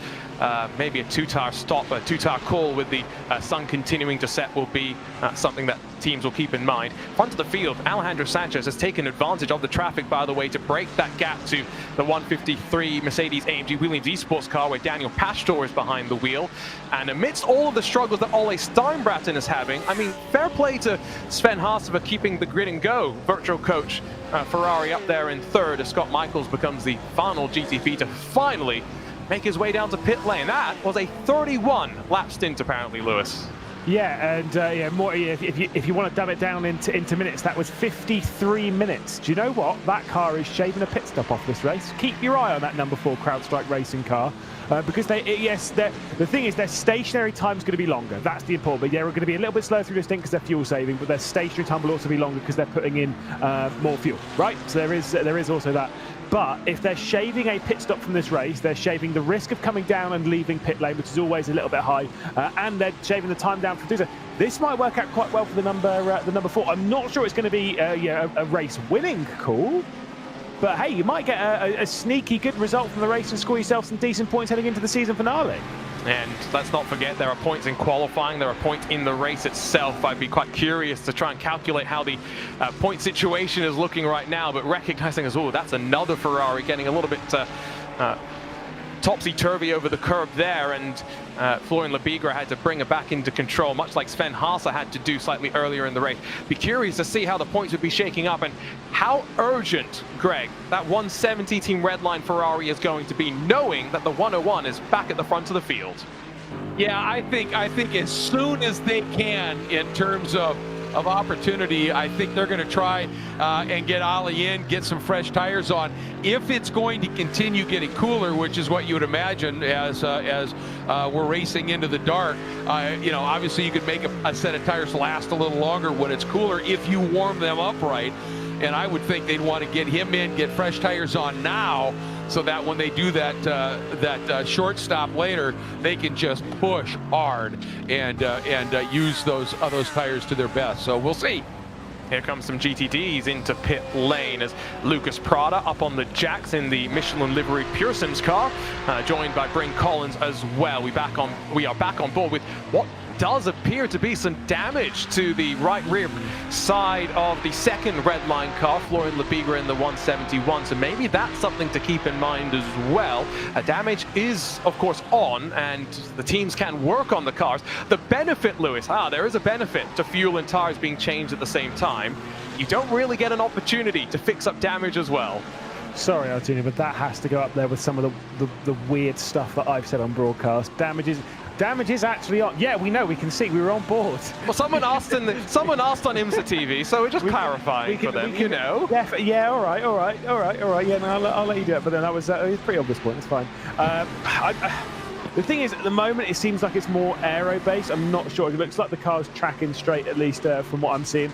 But you know, as Greg's pointed out quite a few times to us, it does seem as though I would say the Ferraris, but at least definitely the Team Red Line cars, both of them are struggling a little bit when it comes to tyre wear towards the other side. Kind of, I expect them in fairly sharpish to kind of like split the race more into thirds rather than doing like the full hour and a bit and split the race more into thirds. Here comes Williams. Here comes also the Grid and Go car.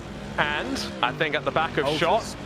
That Altus, or was that wasn't Redline? Oh, interesting. No, that is a huge surprise to me. I really thought they would want to get in. They're losing so much time, unless he's just trying to do some massive fuel save, but I'm not sure that makes sense in a GTD car. Get in, get fresh tires, and stem the flow a little bit here. Wonder again what they're all thinking in terms of drivers and how they're going to play out the two-driver requirement. The minimum drive time is 45 minutes, so your lead driver has already fulfilled that and now can do no more than an hour before you have to get the second driver into the car. There is the 101. Alejandro Sanchez continues to lead the way, and now with a 10-second advantage to Alessandro Bico behind. Front of the field, by the way, in the GTPs, while it's relatively lonely for the Apex Racing team. Yeah, Lewis, Lemonek is closing, and we saw his fight, his desire to get past in traffic for 6th position. Now imagine what he'll do for the lead. And most importantly as well for the Drago Racing car that runs in that 2nd position in GTP, it is lighter than the Williams Esports car right now. It didn't take as much fuel in the pit stop, so I would expect that Lemonek might try and make a move on the Williams Esports. It kind of makes sense as to why he was trying to get on with it earlier on in the race in the lead of the GTPs. Altus Esports aren't that far behind realistically, and whilst we're watching the Apex Racing team car driving around by itself, things like we said, they're getting very close in the race lead in GTPs, and I think that Lemonek might be able to see his way past. Hopefully we get a view of that. It was, by the way, a swap in pit lane between Altus and Apex, from what I can tell, as there comes Sanchez into the box at the end of what will be lap number 29 for him. So there's an indication the full formation lap did kind of skew as well the fuel numbers that we have for this race. We take a look at the GTPs. Lemonek has closed in that Acura, and Acura did perform quite well as well to the inside of the Mercedes Urano at the last minute. Josh Ladd will dive. Performed quite well in the hands of the CrowdStrike Racing team. Drago Racing, one that we've seen in the BMW MSIM Cup, try and do some, let's say, interesting things on strategy. It's not always played out in their benefit. Lemonek half looks up the inside, but Josh Ladd opens up the corner and holds on to the lead for the time being. But Greg, I think into the hairpin, there's a move that's going to come. I would suspect you're right here, and you know, Lemonek, one, has been really decisive when he senses the opportunity, and here we go. Here's the run through turn 6, that long run. Does he get enough of a run? The Acura really good on brakes, got great downforce, and I think he decided not quite close enough at this stage, and now he just tucks back in. They've got to be a little leery again of Eduardo Leo at this stage. And you know, as I talked about earlier in the show, right now top 3 BMW, Acura, Cadillac. This is, you know, again, the diversity here, the parity's playing out fairly sharply here. But Lemonek, you just sense something, don't you guys? He really seems to be good. And look at the run he gets through Tower. Traffic up front, and here we go. This is that area where the cars through this downforce section of the track. Look how much quicker they can run through there. And Lemonek, is, because of that car, really didn't get a chance to do much here. I think Sunset might be the spot, guys. And look at how out of the penultimate corner, they're just clambering over the inside curb and trying to get onto the hybrid power before they get to that exit curb. It's a good run and already has a couple of kilometers an hour advantage into the final corner, but not enough speed, maybe carrying a bit more downforce, but it's another late lunge to the inside and Drago Racing on top in the third round of the IMSA Esports Global Championship. Williams Esports, let's not forget, do have a 10-second post-race penalty that will be applied, but it's the strategy game right now that Lewis has given the 69 the lead. Yeah, and Josh Ladd did not fight that, not for a single second. Both red lines make their way into pit lane, so a little bit later than we were expecting from them, but they have finally worked their way down. Josh Ladd might be under pressure from the Altus Esports car, but while Leo as well, fairly sharpish. Like I say, Josh Ladd and the Williams Esports crew, they were well aware as to what was happening with the Drago Racing car who now heads the field. They are lighter on fuel. And Lamanek has been very aggressive when it comes to making these moves. They didn't want to risk it, did Williams Esports. They know what they're playing for right now. Again, they are definitely, so far, listening to those Michelin keys to the race. They are being patient at the moment at Williams. They're waiting for their time to pounce, and it's fine that now is not it.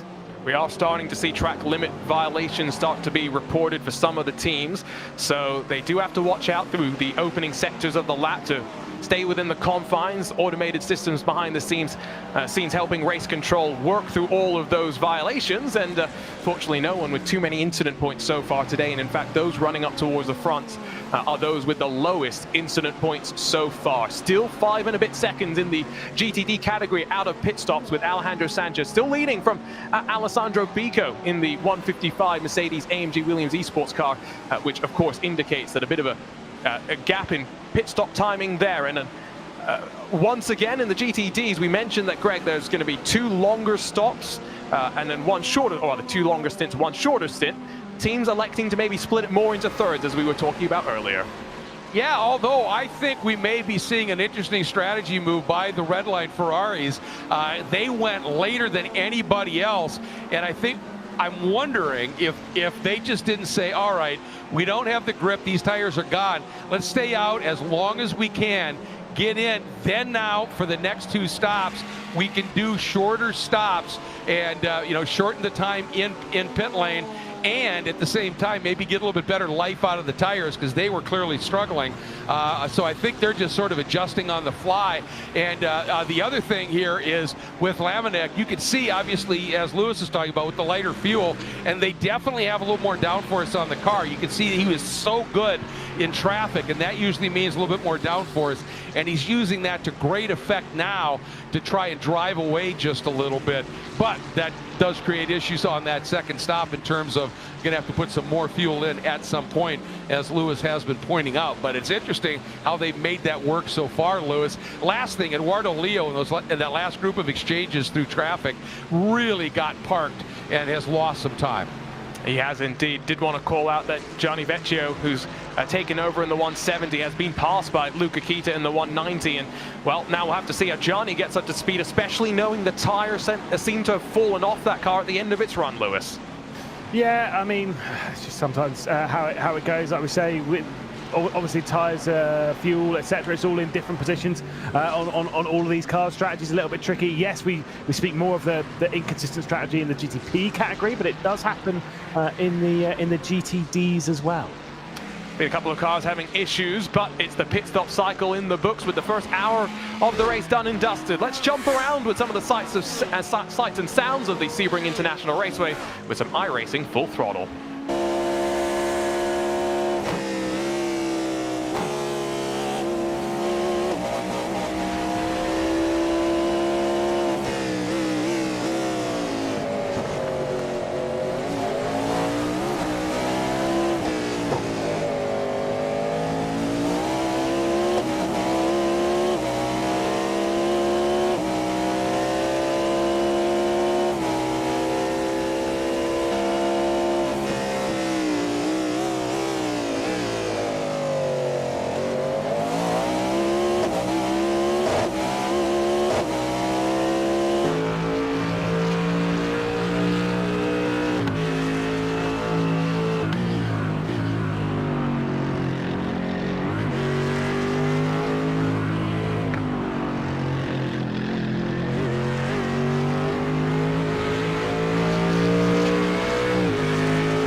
that was a few of the sights and sounds of the Sebring International Raceway. We check back in with the Virus Kawanda car that made its pass on the exit Cadillac about 2 minutes ago, and we rejoin their battle right now with Owen Carroll putting the pressure on to Julian Son, and it's an exit sandwich with some excellent Virus Kawanda bread. Zach Campbell is I had to make sure I got it right. I knew Mr. Pedant was going to pull me up on that. But we're in this point of the race where Lewis pointed out in the pit stop cycles that unlike what we saw Greg at Road Atlanta, Virus Kawanda are committed to no fuel saving, to maximum attack instead. Yeah, I mean, I think that was just part of their game plan from the off. And, you know, they really needed to. When you take a look at their qualifying, they showed good pace in qualifying. It wasn't too bad. But they just decided clearly that we have to go hard and are pushing for it. And, you know, everybody was a little concerned about, okay, how is the Porsche going to be here? And looking pretty darn solid at this stage. The other thing I want to point out is in that battle right now for second in GT Daytona, Sven Haase doing an absolutely superb job in that virtual coach Ferrari. He's within, well, now it's about 0.7 of a second of that number 155 Team Williams Mercedes. He's just been brilliant today. Yeah, we mentioned that the Ferraris for Redline may be struggling, but that Grid & Go car not struggling as much. We're on board with the number 91 machine of Kawanda's Porsche 963, but we've got about 90 minutes left to go in this third round of the IMSA Esports Global Championship. Don't go anywhere. We'll be right back with the run to the checkered flag. All the hype is leading to this. Porsche, BMW, Acura, Cadillac in the reborn GTP category. It's a new era, a new breed of sports car racing. Electrified speed, electrified drama. Win the weekend, presented by Michelin. Watch episodes now on YouTube. Welcome to one of the greatest spectacles in motorsport. And all these cars look amazing. Are you ready? America's best sports car drivers and the best from around the world. Let's go and get this 24-hour classic started. Green flag, green flag. That was awesome. Sebring International Raceway, the birthplace of American endurance racing. Hashtag respect the books, putting it all on the line. Sebring is such a big race. You want it on your resume. 100-minute sprint that is the Acura Grand Prix of Long Beach. There is always a dramatic end to this race. I love IMSA racing. I love all of these. Welcome to the Monterey Peninsula in California. The 11 corners of WeatherTech Raceway, Laguna Seca. This is the Motor City. It's one of the most important, prestigious races in the WeatherTech Championship. It's going to be a good old-fashioned street fight here in Detroit. One of the classic race courses in the world. 11 corners, 3.4 miles. 6 hours on the clock. Starts right now. North of the border in Canada. Wild action. We talk about this racetrack, total commitment. High cornering speeds, Cal. High closing speeds. The drivers will tell you it makes you kind of hold your breath. Road racing is at the very heart of this area of Wisconsin. It's a driver and fan favorite. What a day we have had in Road America. Virginia International Raceway. The fight continues at a track the late Paul Newman called Heaven on Earth. It is the Michelin GT Challenge. Any event at Indy is going to be a big one. So special. Fantastic stuff. Motul Petit Le Mans. It is a colossal scene on the front straight. It's championship day. What an awesome finish.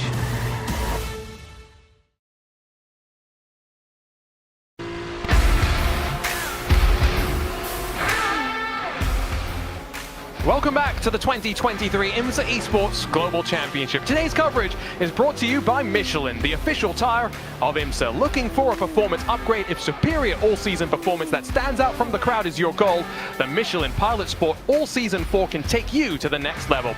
Visit your local tire dealer for details on these new Michelin products. And by IMSA Esports, a company within the NASCAR family and the sanctioning body of the IMSA WeatherTech Sports Car Championship, the premier sports car racing series in North America. For more information on the series, schedules, and to purchase tickets for your next event, visit IMSA.com today. Delighted to have you back along to the iRacing Esports Network and to IMSA TV. Our junior Kenki party alongside with Lewis McLean and Greg Creamer with less than 90 minutes left to go here at the Sebring International Raceway. 2 races left in this short but fast and furious campaign. We're checking in with one of our championship leaders, of course, the Team Redline Ferrari with Johnny Vecchio in the 170 trying to chase down Luca Kita directly in front. But Lewis, what have we taken from the race so far? 1 pit stop cycle officially in the books. Well, I think the absolute most important thing at the moment is that in the GTP category, the championship's been blown wide open. Might not be the right term when we get towards the checkered flag, because to be perfectly honest, drama on the race start, and BMW and Team Redline, championship leaders, race winners back in Watkins Glen. They are right the way down the order. Are they even still going in this race after their early issues? They got sent into the barrier and dropped right the way down. They are indeed a retirement from the race. Such a big shame for them. And to be perfectly honest, I think that kind of scratches off the title race for them.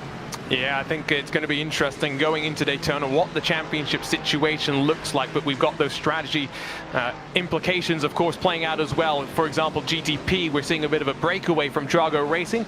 Parmejov Lemonek with a lighter fuel load relative to some of his competition. GTD, as a counterpoint to that, though, Greg, the Mercedes-AMG Apex Racing team at one point enjoyed an almost 5 or 10 second advantage over the 155 Mercedes-AMG Williams Esports team. That's now down to under 4 seconds. Yeah, that 155, the AMG Williams Esports team, doing a really nice job. But the interesting thing to me is you take a look in terms of those championship implications, how close this battle was in GTD coming in, and with the Ferraris clearly, at least the Redline Ferraris struggling with tires. The Grid and Go Esports car, they seem to have a handle on it, but the Redline cars are making it really difficult on themselves right now, and that obviously is really opening up the championship opportunities here for that Esports team. Art doing just an absolutely fabulous job. It's going to be interesting to see if what I think this strategy play by the Redline Ferraris, was okay, we're in trouble, we're going to go long in that first stop so we can then split the next 2, shorten those stints, and maybe get a little bit more performance out of a shorter run on the tires in those final stints. We'll see. I've just been trying to keep an eye on the track temperature as well. Started around 27 degrees Celsius, hasn't really dropped off from there, and so even as the sun does continue to set, I don't necessarily think we're going to see too much in terms of darkness, and the headlights may be on in the case of the Mercedes in front, but not necessarily actually illuminating the way. Owen Carroll has been passed by one of the VRS Coanda Porsche 963s. Julian Sonnen is now almost 3 seconds in front, and putting the pressure, by the way, onto the Apex Racing team for 4th position. But it's Zach Campbell in the number 92 that Lewis is now on the back of that eagle-adorned Cadillac.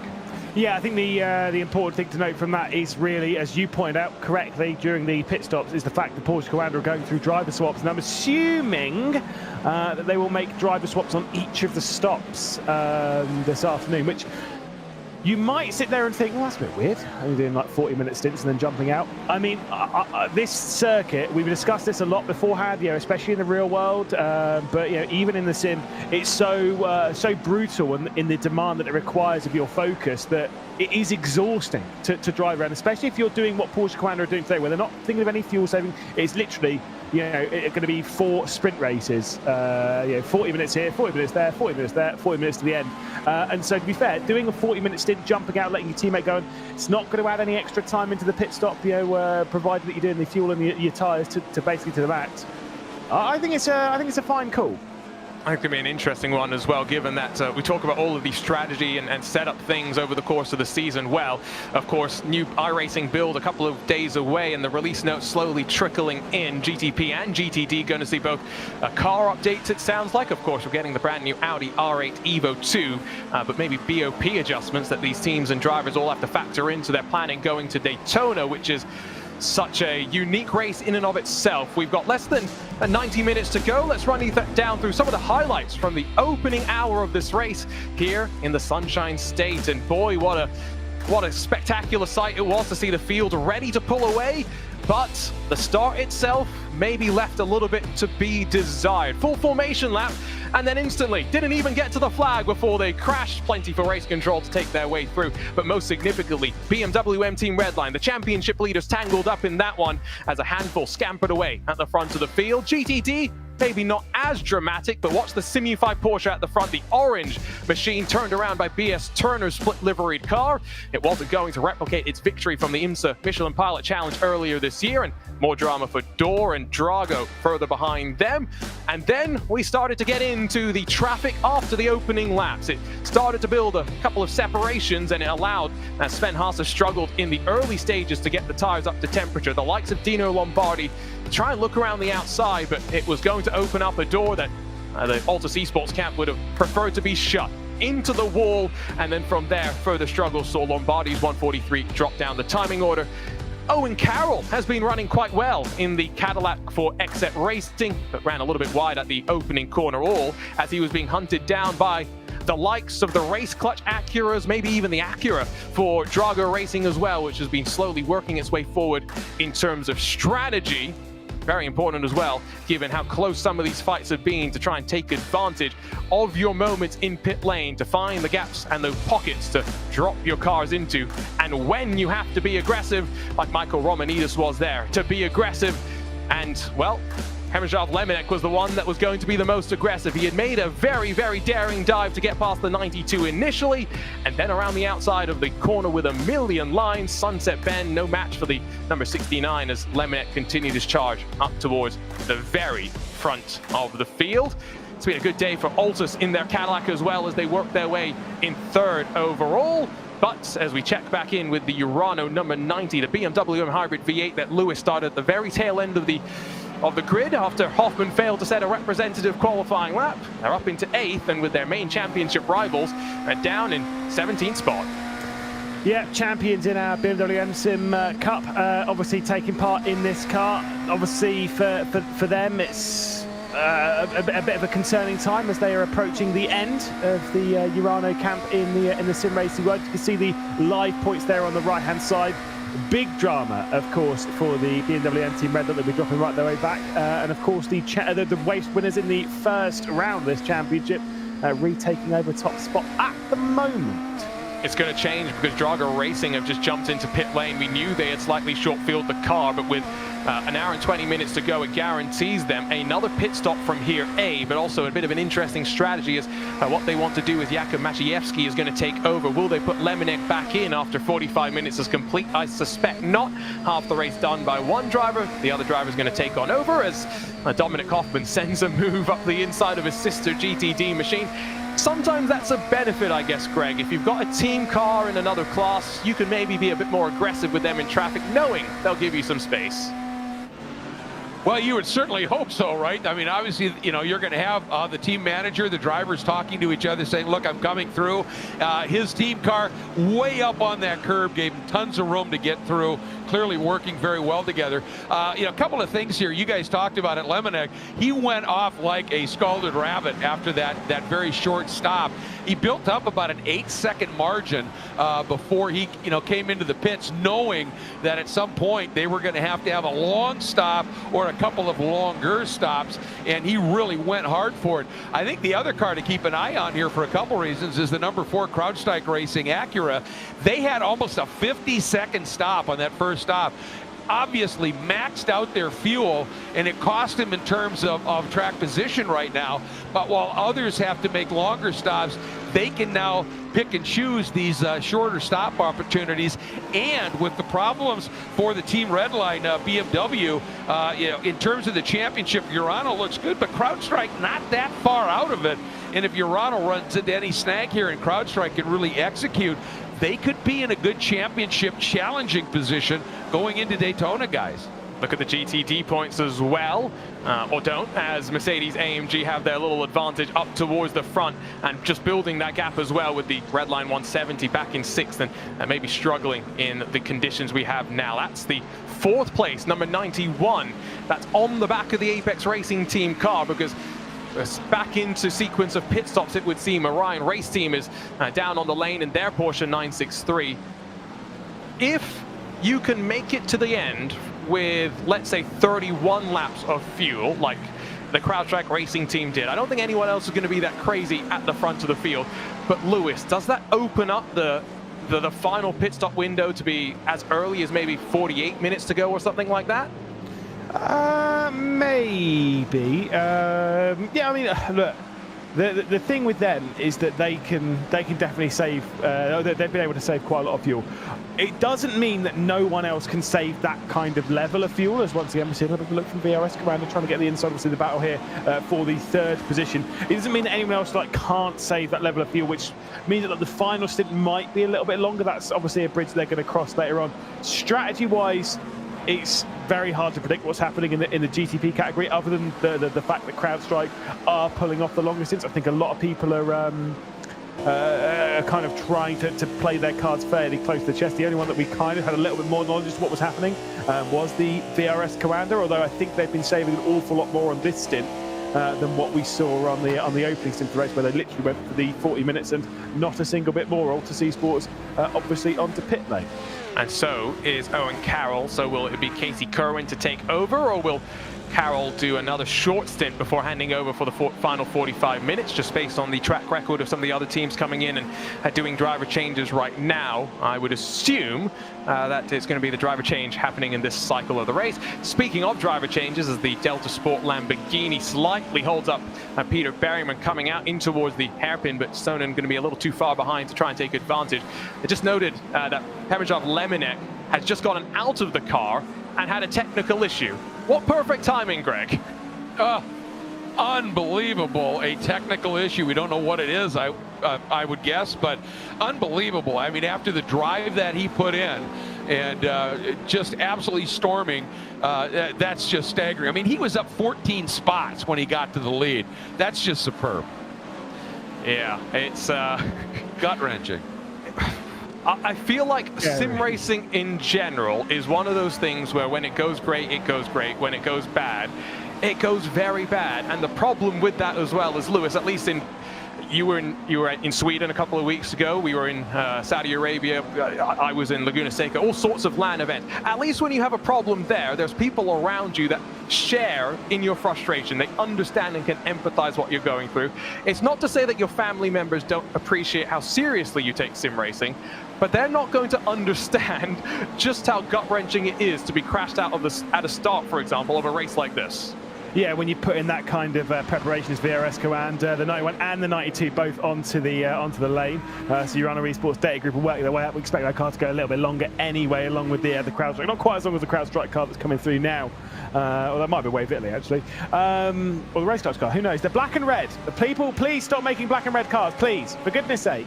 But no, you're absolutely right. When you're in person, when you're doing a LAN event, you've got people around as well to kind of to help fix things. When you're kind of at home, when you're by yourself, sometimes things can go awry, and it's a bit scary. As here comes BS Turner on their march back up the order after a drive-through penalty for a start infringement.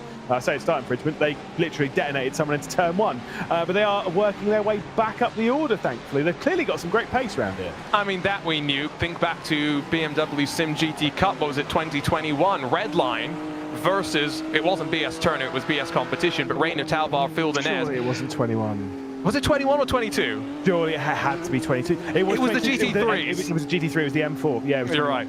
So it was only about, what, 18 months ago? Only? Oh, God, you had me panicked there, mate. Yeah, okay, so still 2022. But it was last lap. Rainer Talvar, Phil Denez battled their way on through. Denez up the inside of Patrick Holtzman on the very final lap. These drivers do know how to get this BMW M4 around here quite quickly, but they've got some work to do. They're in 8th position. They find themselves probably on 15-20 seconds off of the lead, and, well, they've actually managed, therefore, Greg, to probably gain about 5 seconds back on the drive-through penalty they had to serve.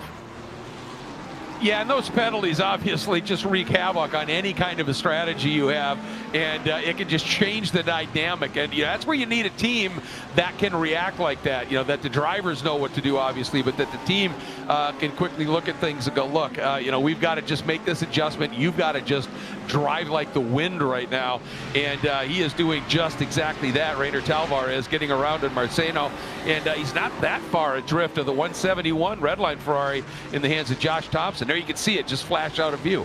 It is funny that we're watching the 196 in front of the 144, because the 196 has just gotten a track limit warning, the first of 2 that you get before a penalty, and the other Altus car has also just got its first warning, but fortunately not that Lamborghini. So maybe Reina Talvar being a bit more aggressive with track limits than Simona Miramarceno in the charge to try and work on forward. Pit stops for the Apex Racing number 99. It's going to be Peter Berryman out. It's Maxime Brienz, the grooving Frenchman, that's going to take over there, and wonder where he's going to feed out in comparison to the Drago Racing car that, of course, has served its full cycle of pit stop. I see Drago are going to actually just sneak up the inside here as they're closing on the back of the 43. Apex not out just yet. And so I've got to say, both the boards, that's a bit of an aggressive dive by Drago Racing up the inside of BS Turner. These 2 cars, Lewis, in a very good spot at the top of your screen. Yeah, exactly. Like I said, they're piecing their way through and doing something slightly different maybe on strategy, but for the moment, the Altus Esports car is running really well. We know the Drago Racing car has been rapid as Williams work their way into pit lane. Again, 10-second time putting over their heads. They are, generally speaking, the racing race. I expect their pit stop here might be shorter than their first one, because their first one was rather long. That's why they were quite heavier through that first in.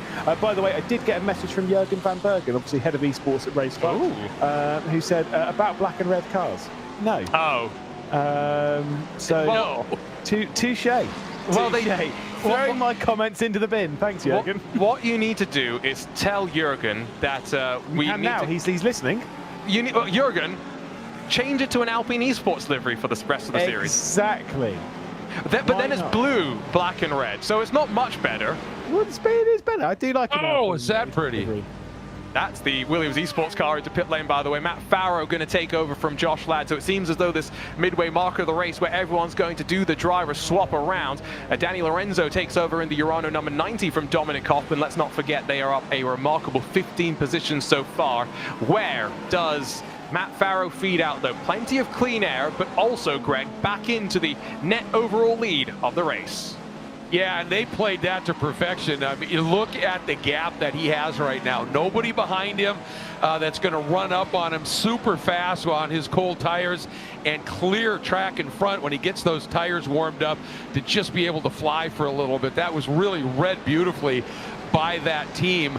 And you may have heard me react in the background. I think it was one of the VRS Coanda cars, as I was talking about, in that glorious section of track that I love, out of Tower through Bishop.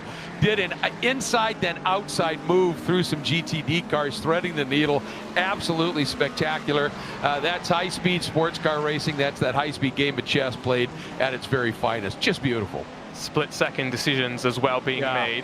I'm gonna just boast for myself. Well, back in 2020, 12 hours of Sebring on iRacing, when I competed in the top split of the 12 hours of Sebring, it didn't go very well. We finished 11th. I say that didn't finish well. That was not bad. But the thing that I remember, it was in the old Corvette Daytona prototype. And Greg, that was a very lethargic car in traffic. And so the way that you approach the traffic, I think, is a lot different to the way that you approach it with these cars, which are so much more pointed, so much faster, let's be honest. They are dedicated race cars at the end of the day. They really are, but let's remember that the new GTP car, as awesome as it is, it's a little bit longer, a little wider, and a fair amount heavier than the DPI. And these cars are great in traffic. Those DPIs were just dynamite in traffic because they were so agile and so light. They didn't have the outright grunt of these cars. It may be quite the downforce, but they were great too. It was a great era, DPI racing.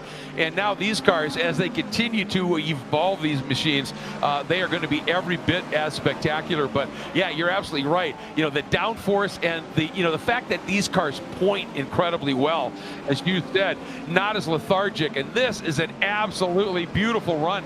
The 8 spot here, 3 cars, and it's Lorenko in the Urano car with the Apex Racing team of Brienne, the 2 BMWs, and Charles Collins in that Porsche right there, just giving them loads of headaches. And did he just get through? He did. He did, and it's because he has just warmed his tires up a little bit better and has been out on track a little bit longer. Urano and Apex still trying to get their tires up to temperature, trying to get their drivers up to temperature as well. And Lewis, they're only 2.5 seconds off for the back of Sam Michaels in that CrowdStrike car. Let's not forget that is a car that is going long, and therefore is going to be a bit of a blocker for them to get on through. Yeah, race clutch into the pit lane as well. There are a few cars in this that are yet to stop as well in the GTPs. Of course, we know the CrowdStrike are going long. Race clutch, Wave Italy, boom, boom. They're both in the pit lane. See if Pure Sims Esports also make their way in as there is a move to the inside. Charles Collins straight down the inside of Daniel Alves Lorenzo. So lovely move from here. And it might be the Apex car working its way back through as well. The defensive line being taken from Urano, who I think might be a touch heavier at the moment than those cars around them. Well, I was just going to say, to quote my dear friend Calvin Fish, there was maybe a little bit of argy-bargy there. Not sure in terms of weight, because Urano actually had one of the shorter pit stop times. Maybe it's Danny Lorenzo just struggling to get up to speed. And there's the contact and into the wall. Oh, Urano looks sure to take the championship lead with BMW M Team Redline struggles, but contact with the rock and rolling Frenchman in the Apex Racing Team BMW M Hybrid has sent Lorenzo straight to the pit lane as Kawanda slide up the inside and take advantage, Lewis. Yeah, there we go. So drama's already being ticked off. We can probably take a look at some replays of that ad nauseum. I was about to say this championship lead is going to go the way now of Altus Esports after all this. Of course, we've said about the year that the Altus camp have had. Obviously, Caruso taking victory in the Porsche Tacor Esports Super Cup in incredible fashion, in dominant fashion, to be perfectly honest. And now for Altus, things are swinging. What a round we've had here at the Sunshine State. I mean, Sebring always delivered his fair share of drama. We're 67 minutes away from the end of this race, and I think we're going to get delivered an awful lot more. The fact that the 71 has been out, by the way, since basically the start of the race, the fact that they are still second in the champion, not that far off the lead, well, it shows how strong they've been over the last couple. That big gap from, what was it, second to third in the standing, that is gone now.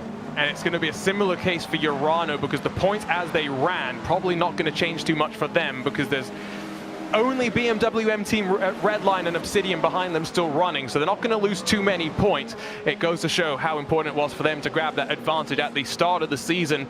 You have then the flexibility, I don't want to call it flexibility, but Greg, the ability to have one bad round and to put it behind you. Absolutely, and you know, this is the thing with this. You know, you talked about now with Urano having that off. You know, one of the cars that could have benefited from that off was the 99 Apex Racing Team with Maxime Brienne, and that car is likely going to get a penalty because, you know, to me that was fairly egregious here. You know, let's take. I think we're going to see another look at it here, guys. But again, it's so close. You know, Altus, Apex, VRS Kawanda, all in an opportunity, along with CrowdStrike number 4. I'd have an opportunity, but watch this here.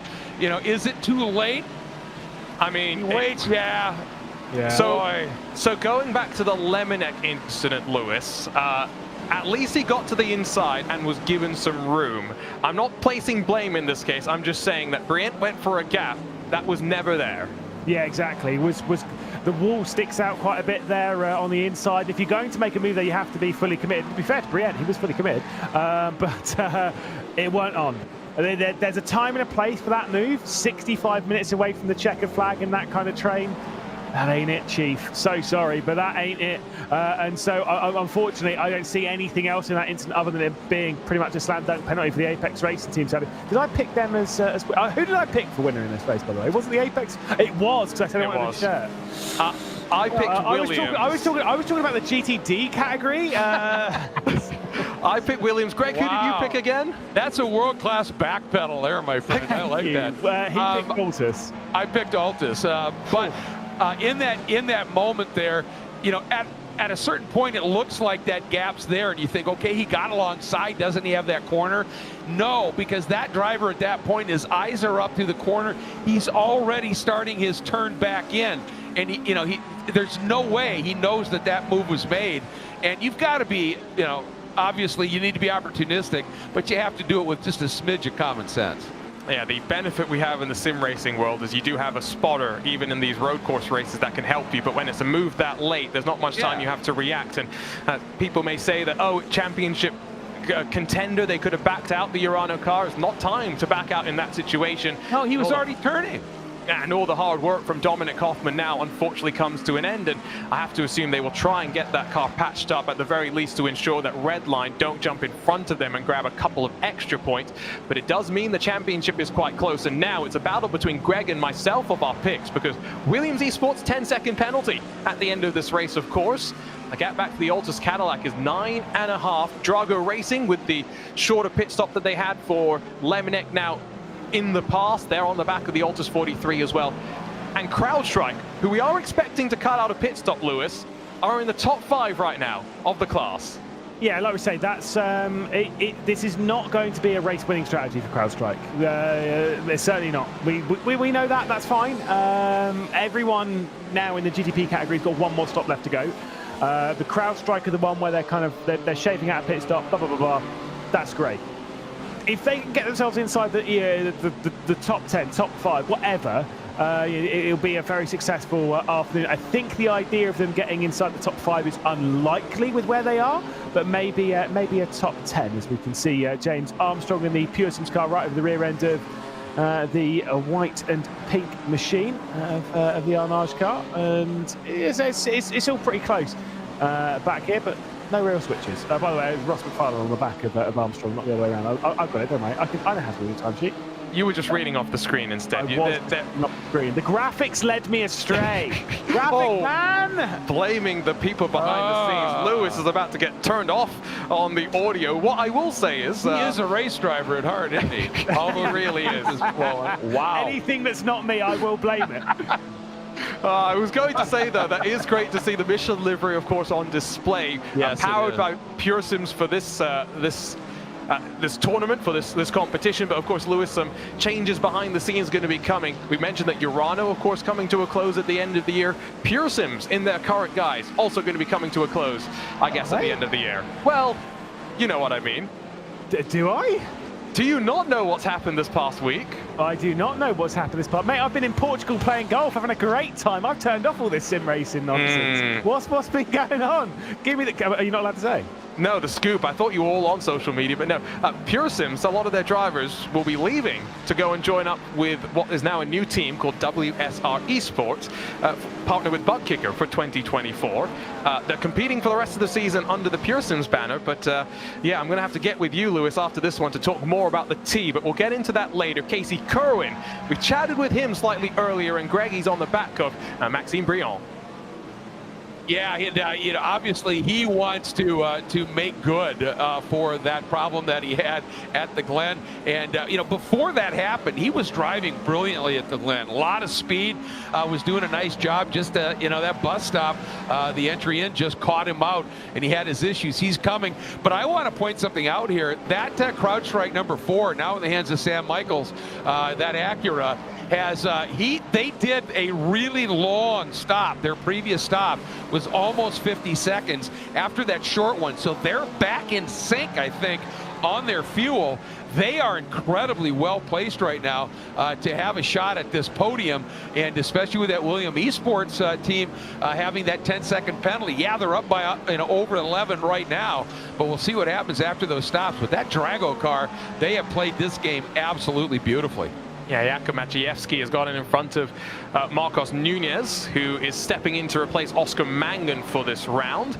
Mangan has been paired with Eduardo Leo for the championship, but I think we'll see him back in for the final round at Daytona. Yeah, that Acura is truly flying, and you can see the sun is continuing to set, sightlines continuing to change, and for Williams Esports, important for them to work through the traffic in an efficient way, with Matt Farrow now having the instructions from his team, surely saying 10 seconds, that's all you've got to focus on, the margin to those behind. And as we take a look at the replay, you're going to see that it's not just Prepotov Lemonette that's been aggressive in traffic, Lewis, but now that Jakub Maciejewski's gotten into the car as well, he's picked up right where his Polish counterpart left off. Yeah, exactly, and like you say, diving one way on the Pure Sims car, seeing the Altus car going, all right, lads, let me go this side, don't worry, no whiz was, straight through into T1. Beautiful, honestly, beautiful move, just read it perfectly. A lot of this comes from, obviously, reading the road ahead, and we've said before, time and time again, reading the relative seeing your distance to the other cars in the class. Obviously, it tells you, the cars that you're coming up on, whether they're lap down, lap up, whatever, and reading that and understanding the gap to you and the car ahead, when you're going to catch them, and how you want to pass them. Playing your way through traffic like that, that is how you side through traffic. I mean, for me, the best I've ever seen anyone drive through traffic was actually around here at Sebring, which was in an LMP1, not on this platform, elsewhere at Sim Racing, in the hands of a man named Stephen Bailey, which quite a few drivers in the community, I'm sure, are well aware as to who Stephen Bailey is. And it was 2 hours of the most absolutely outrageously aggressive, but best driving through traffic I have, and still to this day have ever seen. That was 2016. I've still not seen anything better. It was absolutely incredible. Then I ran out of fuel and cost us the win. We won't talk about that. That's fine. Yeah, you were just trying to get Stephen Bailey's name onto the broadcast there. That's what I took from that story. I used to be teammates with him. Just saying. Used to be teammates. Me. Who else did you used to be teammates with? Someone called Jimmy Broadbent. Yeah, there you go. I made sure. Jimmy Broadbent, by the way, hosting his annual 23 Hours of Zolder charity event this coming weekend. So do keep an eye on that. It's been great to see the support from the community that he's been able to get. I forget exactly how much that he's raised, but we're talking over £100,000 at this point, and yeah, continuing to rise year on year. The CrowdStrike machine, Sam Michaels, will have to be thinking, though, that he needs to go about 4 more laps to do another 31-lap stint.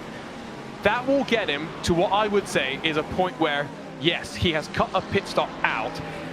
Greg, he won't be having much fuel to be fighting with as the likes of Kawanda come onto the back of him, though.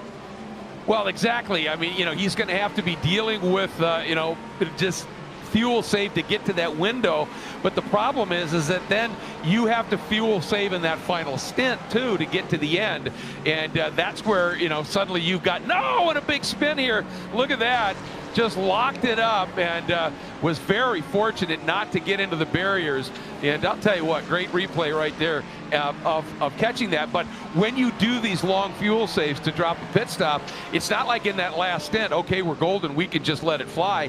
You still have to fuel save to make it to the end. So if you don't execute everything perfectly and you come out a few spots down, really tough for you to make that up.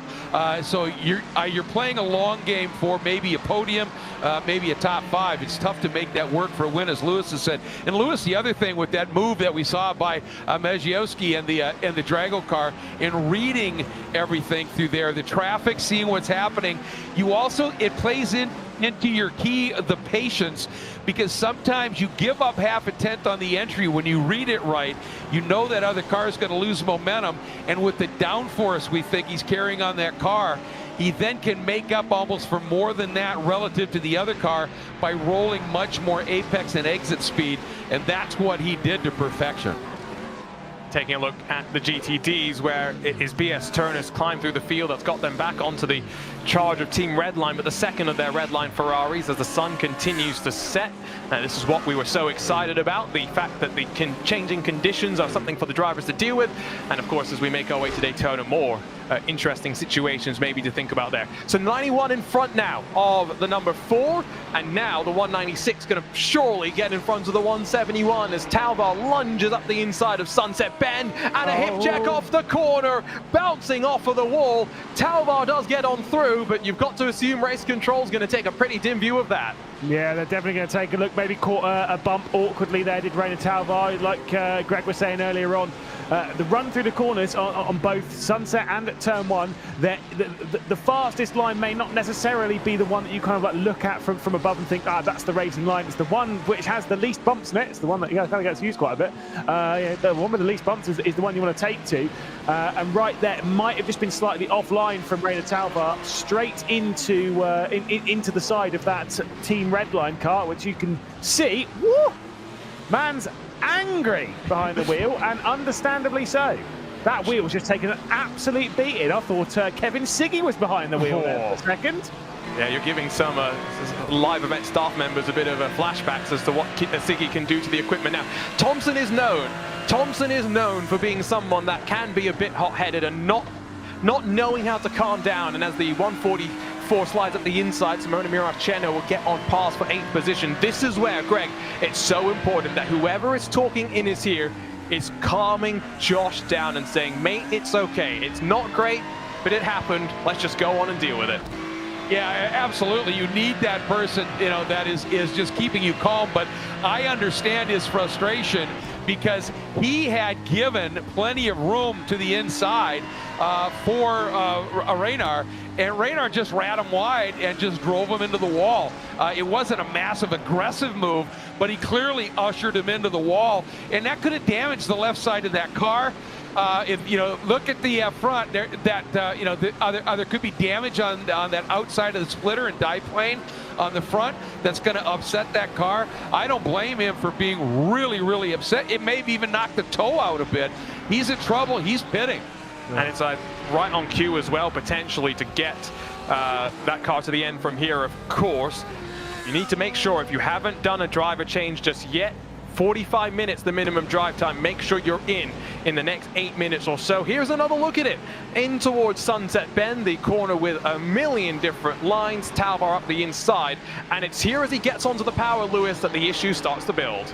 Yeah, I'd really want to see it from onboard or from a different angle, because we saw that one from the live pictures. But I'd love to see it from a different angle, maybe an onboard of Talvar, maybe he clipped a bump, I don't know. But from that angle, it certainly doesn't look good on the shoulders of the Estonian, making contact there with Josh Thompson. Fortuitously, it was going into the pit lane this time, but the damage repair, I mean, they're not going to get that one fixed. You can see how slow that red line car was. Yeesh, that's... It's not pretty. I will say, though, that was better than the move we saw from Maxime Brien going down the inside of the Urano car of Lorenzo a bit earlier on. At least that one, there was a bit more to it. We'll see what Race Control has to say about that incident, by the way. I haven't actually seen anything from Race Control as just yet. In fact, I don't even think that incident got reported, so it might not be something that we're going to take a look at. As Lewis, you'll get another look at what happened between the two. Let's see this. So we're going from up above. So this should really show it. Obviously, we'll lose them under the bridge. That's fine. We'll see them here. Yeah. See, he just drove into him. I don't know without Ray Talvar. Maybe it understeered or whatever, but that's definitely on Talvar. Can I take my BS Turner shirt off now? No, you've committed to it, mate. Oh, it's the commentator's curse. Totally rubbish. He's turning it back around on us, Greg. That's what he's doing. Yes, he is. 51 minutes to go, though. Have noted that GTDs, of course, that final pit stop cycle has started. The 155, the best of the Williams Esports Mercedes, that didn't start at the front of the field. That was the 153 that started on pole position. Has pitted, has gotten Daniel Lafuente in, and is back out on track, and now in a very important phase of the race, Greg, where we wait for the 101 to make its driver change as well. More pit stops underway, though, for the 144 and the 192. Yeah, everything's got a cycle. Where did you come out? Did you play it right? You're not in traffic. You can run free, do what you need to do. That's all part and parcel of it. And you know, going back to that incident, as we see some of the cars pitting here, you know, for Josh Thompson, I understand it because that high angle, he gave him plenty of room, and he never turned down into him even at the apex, which you normally would do if you get a wide entry in to try and come out. He kept giving him way more than even a car width. Yeah, that was just not on. That was really bad form, I thought. But we'll see how these stops start to play out for our GTD competitors. And, well, penalty right away for the 196, and one of the more significant ones that we've seen so far. It's a 5-second stop and hold that cannot be served at the same time as service, so BS Turner are going to be guaranteed to run their way down the timing order. And it's going to be a second penalty for them on the day as well. Got to stay out of trouble with race control. They failed to do so. We're back over with the GTPs, though. Altus in the 43. Net championship leaders right now. Let's not forget, as we look at the live points on the right-hand side of the screen, Drago Racing directly in front of them. But Lewis, they've lost a little bit of ground in the last 15 minutes or so. It's the Williams Esports car up front. Yeah, which is potentially going to mean that this car is not going to be the winner of the race, and the Williams Esports, who have been the dominant force here at Sebring, may well come on top. But we'll discuss that once we're post the final pit stop and that kind of stuff. I think the important thing to note is that the second place in the championship is still the 71, who I think we should give a big amount of respect for. They are still in the race, by the way. Obviously, we've not seen them for ages because they're not really relevant when it comes to positions in the race, but they are moving their way up the order a bit by bit, the BMW team Redline car, because they're just staying out on circuit. That, by the way, was a passing position, so clearly the Altus Esports car not feeling the most nervy when it comes to moves. And I'll tell you what, the 91, super brave at the moment. Who is behind the wheel of the 91? It's Mr. Charles Collins. Oh, it is Charles. It is Charles. So are they going to put Julian back in for the end of the race? I mean, surely. They're going to switch every stop. Yeah, given they're pushing so hard, you would assume so. And now here, by the way, is the swap around finally for Luke McEwen. Brantley, minted as the two-time British Formula 4 Esports champion, has recovered from COVID this past week as well. So it's been a bit of, yeah, in fact, quite a bunch of people apparently in the Apex Racing team facility have been dealing with that. And goodness, oh, Charles Collins almost came out directly alongside that Mercedes. Has the danger of pit exit, Greg. We've talked about it before. Yeah, and he read it to perfection, though, didn't he? And you can see that the way he read it actually forced Marcos Nunez. He was the one that had to lose the speed to get down inside of that GTD car going into 3, so he lost a little bit of roll speed there, and Charles Collins played that to perfection. You know, guys, we saw early in the race, you know, we know how good Collins is on fuel save, but we saw in his first stint, he was just massively fast, wasn't he? You know, when he had to just drop the hammer, and it looks like that's his mission here as well. This could be fun. I think this is going to be interesting to see as well, given that the Porsche was the one that we thought needed a bit of help here in terms of its suspension not necessarily suiting the bumpy nature of this track. But, you know, we've got the BMW leading, an Acura in second, a Porsche in third, a Cadillac in fourth. BOP, I mean, Lewis, it's not too bad. No, we've always said this before, that, you know, sometimes, you know, drivers, they're always going to love to complain about BOP. But for right now, it seems like the BOP's doing its job, which, of course, the way BOP works in this, it's not like some random adjudicator comes in, drives all the cars and says, yep, this one gets this one gets this, this one gets this, that one gets that. All the team, essentially you BOP your opponent's car by driving your opponent's car, which is it's fascinating. It's about how we've seen quite a few championships do things now in the world of sim racing, and since I heard the first couple of championships do it, do you know what? I think it's a great way of doing BOP in the world of sim racing, because you can do it in the world of sim racing. You can't do it in real life, but you can do it in the world of sim racing, which is great. Can you imagine, Greg, if I told Kent Stacey, developing the shocks as he gets the Mercedes GT3 program up to speed, now to make the BOP very good, you have to buy a Porsche and find ways to make that fast as well. Exactly.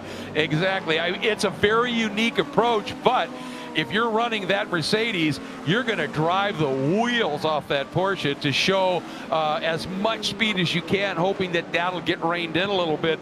And everybody else is doing the same thing when they have to drive the other car. I think it's brilliant. I think it is going to really, and I think it's working. You know, we're seeing it here. Just a quick note, guys. That 10-second penalty looming for the Williams Esports car. They've got a 14-second lead right now.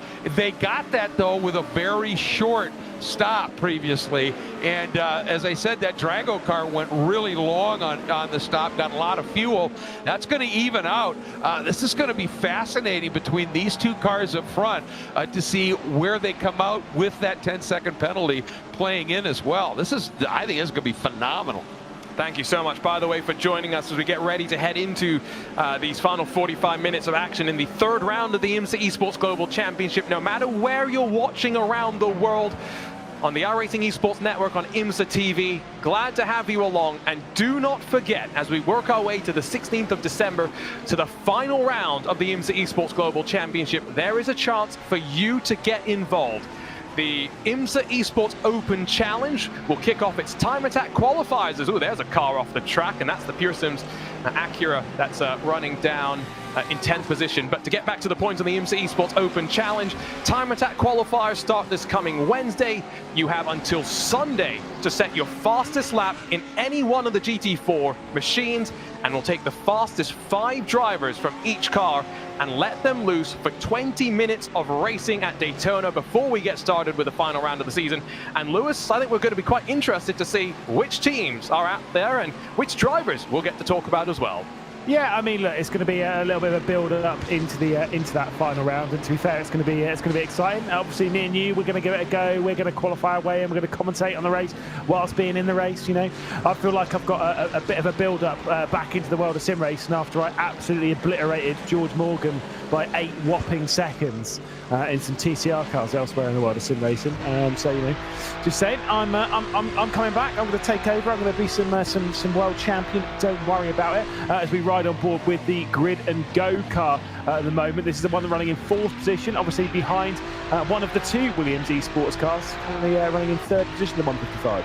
And Williams Esports, that is, finished 2nd and 4th in the opening round of yesterday's Digital Nürburgring Endurance Series, and now running 2nd and 3rd, and finally putting right what's been a torrid start to this IMSA Esports Global Championship in 2023, albeit almost now 6 seconds off the back of Luke McEwen, who impressed us in the opening round with his ability to deal with the pressure that the Ferrari and Ollie Steinbraten and Team Redline put on him. It's a similar sort of a situation to what we're seeing from Daniel Lafuente right now in that 155, as Nicolas Rubillard on board with him, the Chilean driver in the Ferrari, runs around in 4th. And this is what we were saying earlier as well, Greg. Sven Haase looks very comfortable in this Ferrari as compared to the Red Line in terms of balance and tire management. Let's see what Nico can do in the 102. Yeah, he had actually, at one point, Sven kind of dropped back a little bit and just calmly, easily worked his way through. The car seemed to really retain, as you said, balance, but more importantly, grip out of those tires. I'll tell you, the car that has really kind of done an absolutely stunning job is the car currently running 3rd. And I don't know what the pit scenario is, but the Brabham Esports Lamborghini of Stephen McDonald up 21 spots from a 24-spot starting spot into 3rd right now, and they're just in front of these 2 cars. And I don't know exactly if they have a stop coming yet or not, but nonetheless, really impressive to make that much ground. But these 2 guys, what a show they're putting on for a potential final podium spot. Still plenty of intrigue to go, and I'd be curious to hear from some of the drivers where the sun is in their eyes. That's always one of those things in endurance racing.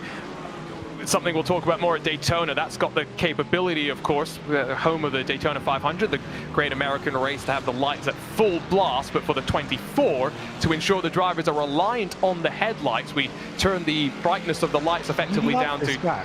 It's a good stat, 20%, Lewis, and the reason why I call it out is because Daytona, unlike Sebring, has trackside lighting, so it's a good thing we're not racing into the dark here, so we can actually figure out who is who, Lewis. Well, I've commentated with you for 3 years. I swear I've heard that stat at least 30 times. At least. That's not too bad. You are the only person that I've ever heard say it, so I don't believe... No, obviously I do understand. You can ride on board with Charlie Cox to understand exactly how blinding this is. Of course, there's 2 points on this racetrack where we've said where you drive towards the sun.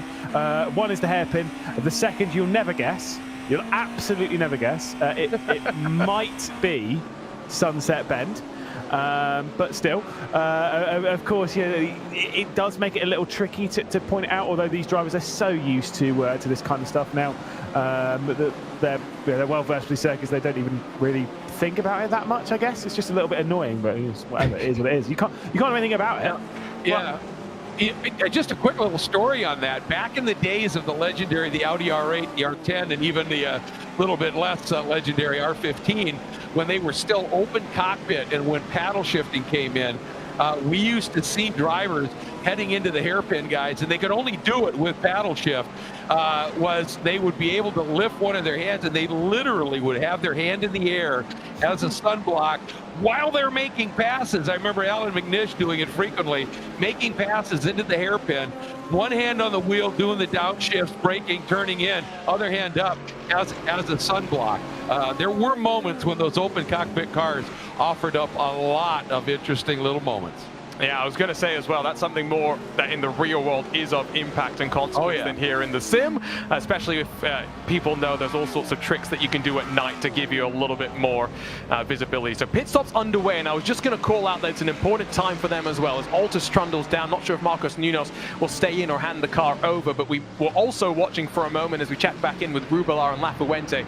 Charlie Collins has closed on the back of Jakub Maciejewski in that Drago racing car, and this is music to the ears of Williams Esports out front. They've got that gap, that 10-second margin that they need to have after the post-race penalty will be applied to those behind.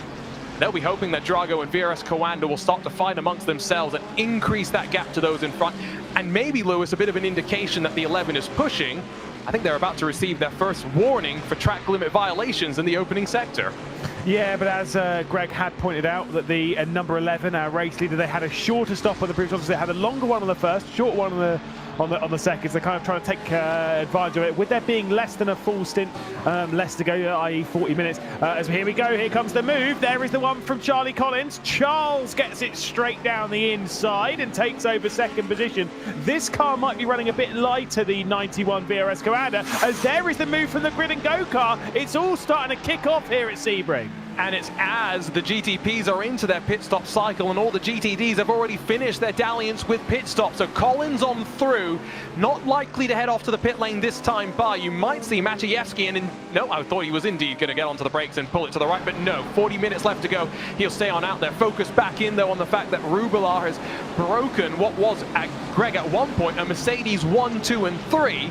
The Ferrari steps onto the podium once again.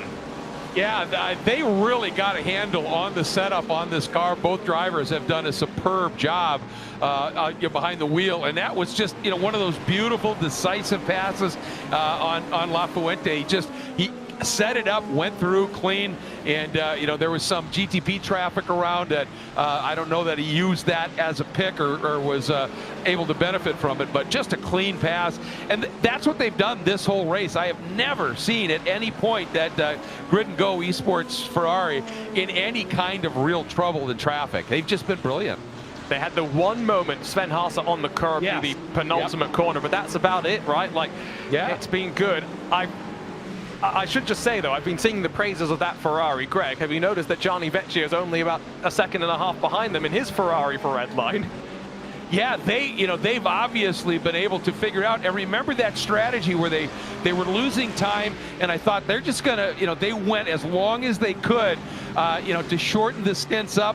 It's cooling off as the sun sets. They're getting more life out of the tires, and I think that's what Team Redline can do. That GTP shunt, when another competitor makes a mistake and you get caught out in it, that happens. But this is third, fourth, fifth in GTD. What a run. And at the back of that train, it's amazing. Vecchio right there. This Team Redline has done a great job of adjusting strategy. And in we go. It's on, guys. And here we go. This is what I expected a lap ago, but it's going to be both Charles Collins and Jakub Maciejewski that bring their cars to pit lane. And we're now just waiting for Williams Esports for the Apex Racing team, Race Clutch, and Pure Sims in the top 5 of the prototype category to make what will be their final pit stops of the race as the sun just continues to set. The conditions, if you're wondering about track temperatures, they started around 27 degrees Celsius. They're down to 24 degrees Celsius. There hasn't really been too much of a shift, which, Lewis, is quite important actually when it comes to building a setup for the car and knowing that you don't have to adjust for swings in temperatures. Yeah, you don't have to adjust your tyre pressures and such to make things ready for the second portion of the race. It's not actually gone down that much, and you wouldn't really make any major adjustments for 36 minutes left to go if things are pretty stable. We'll say, obviously, there is a switch. We know this with VRS Commander. We've kind of brought this up before, that there are changes in them. The very, very, very, very proud Welshman, Charles Collins, jumps out of the car. Julian Sunnan jumps in behind the wheel once more. They depart pit lane, and there is a drag race on the exit of pit lane. Drago Racing with the inside as they depart their way back onto the race circuit. It's going to be side by side between the pair of them, heading down towards turn 3. And because Drago Racing more aggressive in cutting back into the track, coming on the merge, they took a shorter line, were able to therefore cover it in less time and get in front in a crucial timing. Sonnen as well now has to get himself form, and this is what we were talking about, Greg. Coanda's pushing their drivers each and every stint. They've now got to get themselves back into the rhythm. Yeah, that was an absolute, talking of reads, Lewis, that was a huge read by the Drago Racing driver, Maciejewski, to see that, cut down underneath, straighten it out, get to the hammer, and make it work. Now, there's a look, just a peek there by Julian Sonnen trying to come back. And, of course, it's all a matter now of is the downforce that we think that Drago car is carrying. As the air gets colder, it gets denser, and it can actually slow you down in a straight line. But Sonnen, absolutely brilliant right now. It's great fighting, I've got to say, but it is costing them a bit of time. And this is, let's not forget, margin that Williams Esports will be loving to build up right now. Apex into pit lane, still leaves the 11 and the 15 out there at the front of the class. Out of the penultimate corner they go. That was a bit wide for Maciejewski. Not onto the power as early as Julian Sonnen was, and now Coanda's purple and orange alongside and in front on the run into Sunset Bend and back up into net second of the race. Watch for him to, he ran too wide. I thought maybe he'd try and square underneath. But he just carried too much speed, couldn't get it back to the apex. And guys, was he due a penalty, or did they decide there was a no call on that? That was the pit stop that he's just come in for. No penalty that I've seen so far. Yeah. We'll have to wait and see. From what I understand, there might have been some technical things there, and contact between the Apex Racing Team machine off of pit lane with the 196 as both Sonnen and Maciejewski went on through, and that's cost them even more time, Lewis, as 33 minutes to go. Williams Esports into the box. Yeah, this is where things are starting to get a little bit more sketchy within this group. VRS, Coanda, Drago Racing, Apex Racing Team 4th, 5th and 6th in your GTP category going toe-to-toe. They navigate their way around Arnage. And like you say, things are really starting to kick off within this group. But obviously we head into this final portion of the race where those risky moves, they're starting to look a little bit more tasty for some of these drivers. They're starting to look a little bit more appetizing. And they're starting to see that full potential of the raceability of the Sebring International Raceway, and things are indeed getting a little sketchy. And and Brienne there, just to point it out, Arzuna, that one, he was the one who tapped that GTD car. That's not on him at all, because those other two were barging through underneath. I mean, it's a no penalty, it's a no call. But I think he had a little contact with that GTD car, and there was nothing he could do. He was sort of pinched. And so as they come onto the Almond Straight, Williams Esports are already off and away, and with a 23-second advantage. They had a shorter pit stop last time by. They have a shorter pit stop this time by as well. Have Williams just pulled a strategy masterclass as we watch the cars out of Sunset Bend, fighting now for effectively what will be second and third positions on track, even with 10 seconds added to the race time. Where's CrowdStrike, by the way, in all of this? I was trying to keep an eye on them, as here we go, side by side through traffic as the 91's going to hold on for the time being. Cutting out a pit stop. Unfortunately, they're not in the top 10 right now, Lewis. No, they may end up in the top 10, but then struggles with pace anyway with what they're doing. They're having obviously extended tyre lengths, stints on tyres, so that's not going to help. Bit of lap traffic here that might be a little bit of a pick for the Drago Racing car to come through as they come down into the hairpin.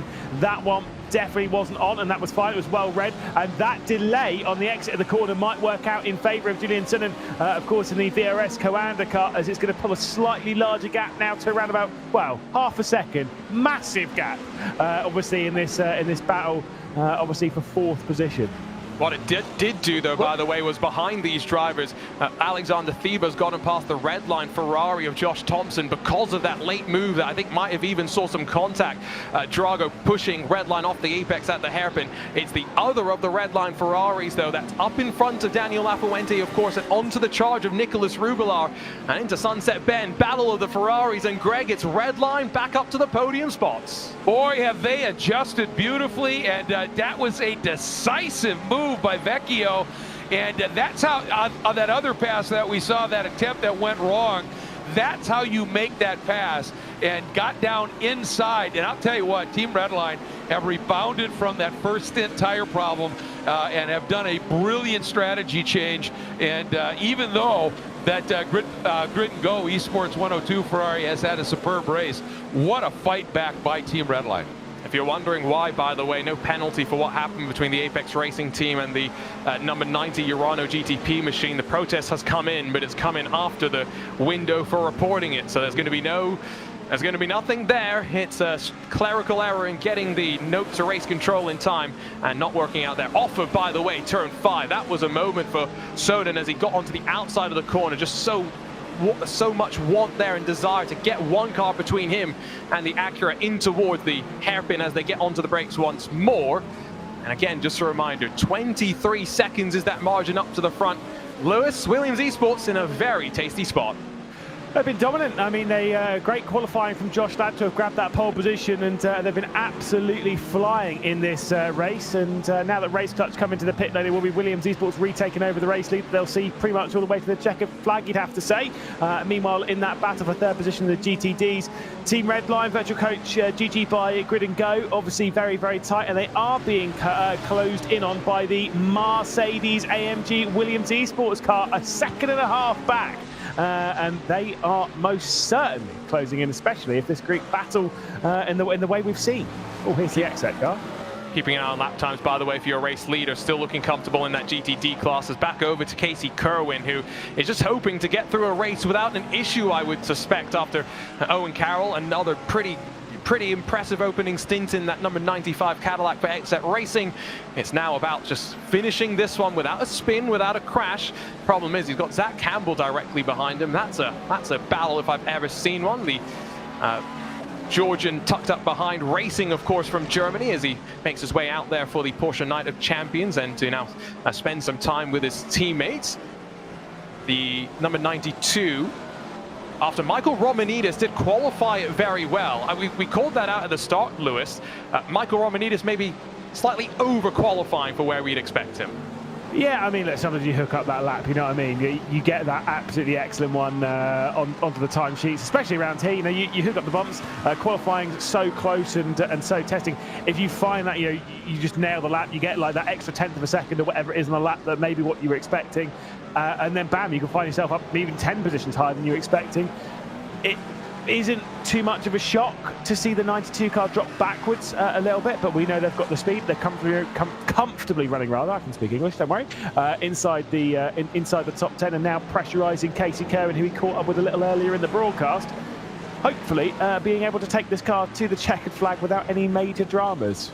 These are probably two of the few drivers that use Imperial units in the field as well. I'm wondering if Casey's been converted to correct units over the course of his experience with Owen Carroll. Got a note, by the way, from someone that, Greg, apparently the 170 Redline car took no tires in its last pit stop. So a bit of a gamble there. Again, you can take tires and fuel at the same time, but Redline may have tried something different, and maybe that's why they're so quick right now.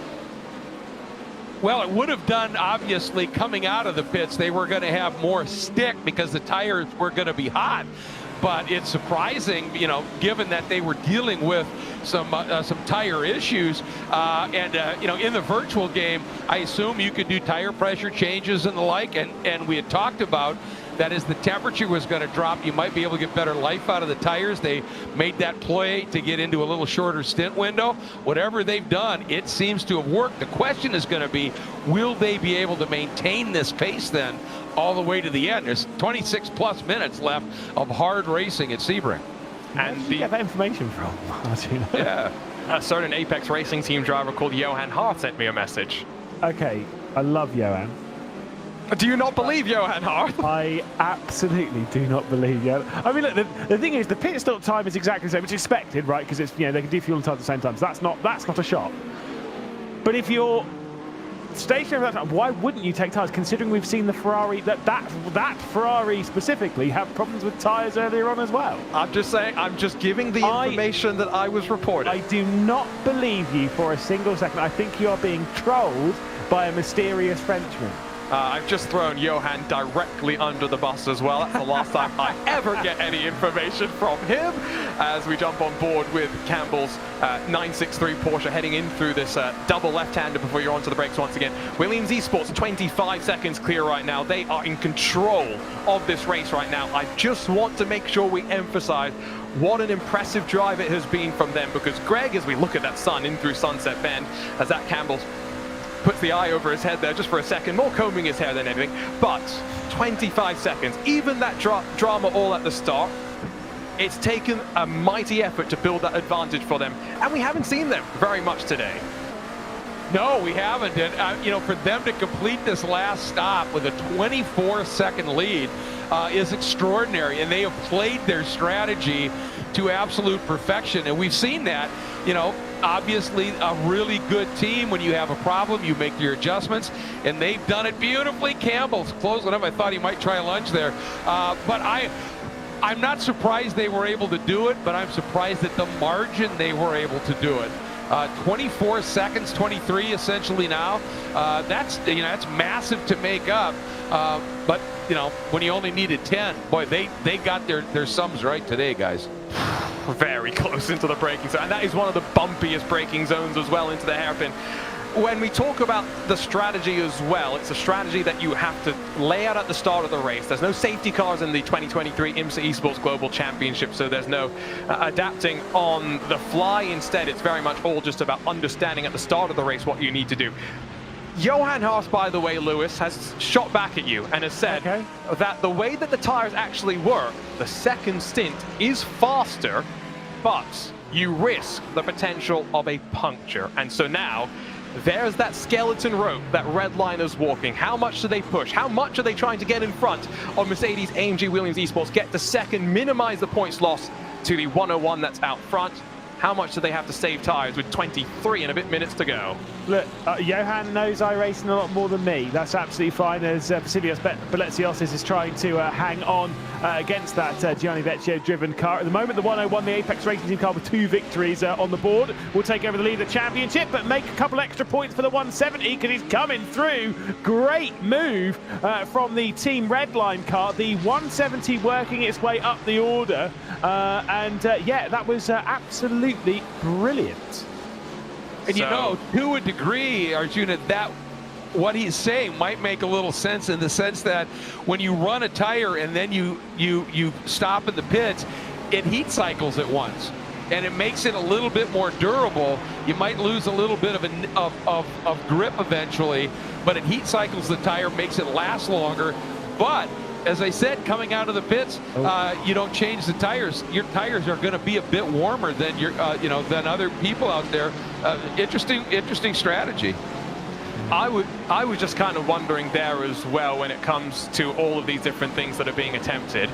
We mentioned this, I think, in one of the previous races this season. Lewis and I have talked about this a lot on BMW Esports broadcast, but back when tires weren't done at the same time as fuel, the way that teams had to practice for races like the BMW Sim GT Cup, where it's a 2-hour race, 1 driver change, but you're not going to change tires, was Lewis. They'd have 1 driver do a stint in a session, and then the driver takes over, whether it's no tires, 2 tires, or 4 tires, whatever the case may be. And then they have to repeat that process for every single combination they can think of that they might want to try and do. Yeah, it was gross, and thankfully that's not the case from a driving perspective, but from a strategic perspective, from our point of view, yeah, we like to see the idea of teams not taking tires, or maybe taking tires, whatever. I did get a message from Johan. He said I should go back to Portugal because I don't know what I'm talking about. Thanks, Johan. And this is why I've got the Apex Racing Team t-shirt. Well, I mean, yeah, no comment. No comment. At least I picked them for the race victory, you know what I mean? Good point. Drago Racing were off the track at turn 1 there, and as they slide past the Brabham Lamborghini, got very close to Julian Sonnen once again. This is going to be an almighty scrap for second, you would have to assume, and not just in the GTP, potentially in the GTDs as well. But Greg, this pace from Redline, 21 minutes to go, 7 seconds the gap up to the 101. Are we maybe in for a bit of a repeat of what we saw back at Road Atlanta with the Redline Ferrari closing on the Mercedes up front?